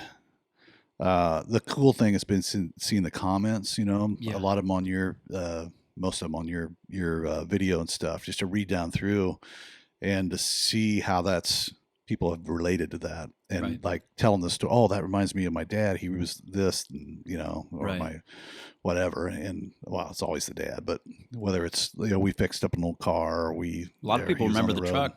Yeah, that 72 C10. You know what I remember about that day is I got done, and I was surprised, first of all, that you wanted to cut it, and that I think you even said that's going to be my first single or whatever, and but you wanted to change it from a truck to a Mustang. Yeah. I was like, I entertained that for a little while, and I was like, no, I don't think it works like that, man. I don't. So, but I think it worked out pretty good the way it's supposed to, I guess. But yeah, that was, I appreciate it. Appreciate you cutting it. Appreciate it. Let me cut it. Yeah. Appreciate you being patient, man. Because I hope to be as patient as you are with me, as someday, if I make it to your age. Yeah. Well, you got a long way to go. Make it to 35, But, yeah. No, that's somebody shut that baby up. Somebody told me before I met you that they said, well, maybe you're going into your next season where you need to help other people. And in my mind, my thought was, fuck that. I'm not that old. I mean, and basically I took it as maybe you just better give this up and just start teaching, kind of those who can't teach. Oh yeah. That saying, and I was offended, I was kind of offended by that. And, it's really been a pleasure, because the last thing I'll say is you were persistent and I appreciate that. At the time, I was like, "What does this guy want?" You know, because you kept saying, "I want to work. Tell me how we can work together." Yeah, and I didn't understand that, and for I whatever didn't even know yet at the time. I'm knew. glad to hear you say that because I didn't know what we could do. I just knew that you wrote songs that I really liked, and I was like, you know, what can I do? Can I help him book? I'm like, he's not playing around, so maybe I can help him. I just thought, what are the tools I have? What are the tools he have? What can we work together and do? Well, and I think that way with everybody. I mean, I'll never forget. It was because I had heard your CD and your first CD, which you did, and I thought, oh, that's a really good first effort, and we tried to write ones, and then you kind of went away for a year, and then you came back and kept, and then where it turned for me, where I kind of had an epiphany was. You invited me to play a few songs before you played at that winery. And, Backcountry. Yeah. Yep.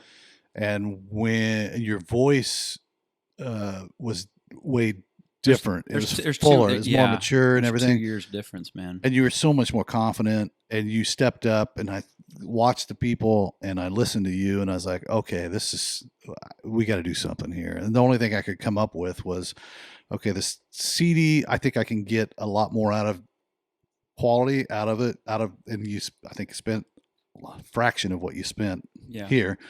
I can take it, and that's where I came up with it. That's okay. I can take you down to Nashville and introduce you, and kind of get the ball rolling, and we can make a CD that's, create a foundation, I think, right, and you can build off that. So that's where that came from, and I'll never forget it. It was just like a big epiphany. I mean, as soon as you started singing, I was like, oh, I get it now. I get it. Yeah. This guy we need to do something here to get, so. Yeah. Anyway. I remember that gap. It was like, we met around 2016 and I look at videos of me singing back then. I'm like, oh man. That's why, I took my whole EP down that put $5,000 into. I'm like, I don't remember. I don't remember specifically, but I bet if you compared your voice to that, to what we did in Nashville, and then now to where you're at now, or what you did with Billy, is you probably see the trajectory. And it's exciting to see where that's going to go too. You're still young, man. I wish. I wish someone would have told me early on, just go play for like 2-3 years. Don't put a bunch of videos online. But then I also think if I didn't do all those videos, then I wouldn't have got to see what am I doing here that I don't like? And but a lot of people saw that aren't music industry people that appreciated it and liked it, and it brought them, to what we're doing now. It endeared you to them. Yeah, man. Yeah. And it's such a, I go back and forth so much of like, should I just keep putting out stuff? Or should I only wait till I'm really? But then if I wait, then I'm not happy with it, and it's like that's the thing is it's content, and you learn from all that stuff, and you learn what works and what doesn't. Right. And that's the thing. That's why I want to start doing live streams, because my apprehension has been, it's not going to sound that great, or I'm not going to look that great. But just do it. The bottom line is, you just got to do it and do it and do it and do it and do it, and then finally you just get comfortable with it, and then it doesn't matter. Right. So I'm glad you did what you did, but it's all learning. Well, even your CD, man, it was good learning. Yeah, appreciate you, man. Appreciate you being on the podcast. I haven't decided what the name is yet. I was telling Lou from Great Day, I was like, I'm gonna call it the Midwest Peep Show. Yeah. Like Midwest people. I like that. But I don't know. There's a lot of people I want to have on outside of music. There's a lot of musicians I want to have on and stuff. Yeah. But there's also, I have a lot of other hobbies and things I like doing. Yeah. What should we call it? I'm going to think on it. I'm going to come up with just the right name, and then I'm going to come up with your theme song that you can play. Okay. Rolling in and out. Dude, do it, and I'll play it. Yeah, it's got to be comical. Royce Johns, Midwest Peep Show. Yeah, Royce Johns, Peep Show. Peep Show. Well, 2020 COVID season. Oh yeah. Yeah. All right, man. It's been good. Thanks, buddy.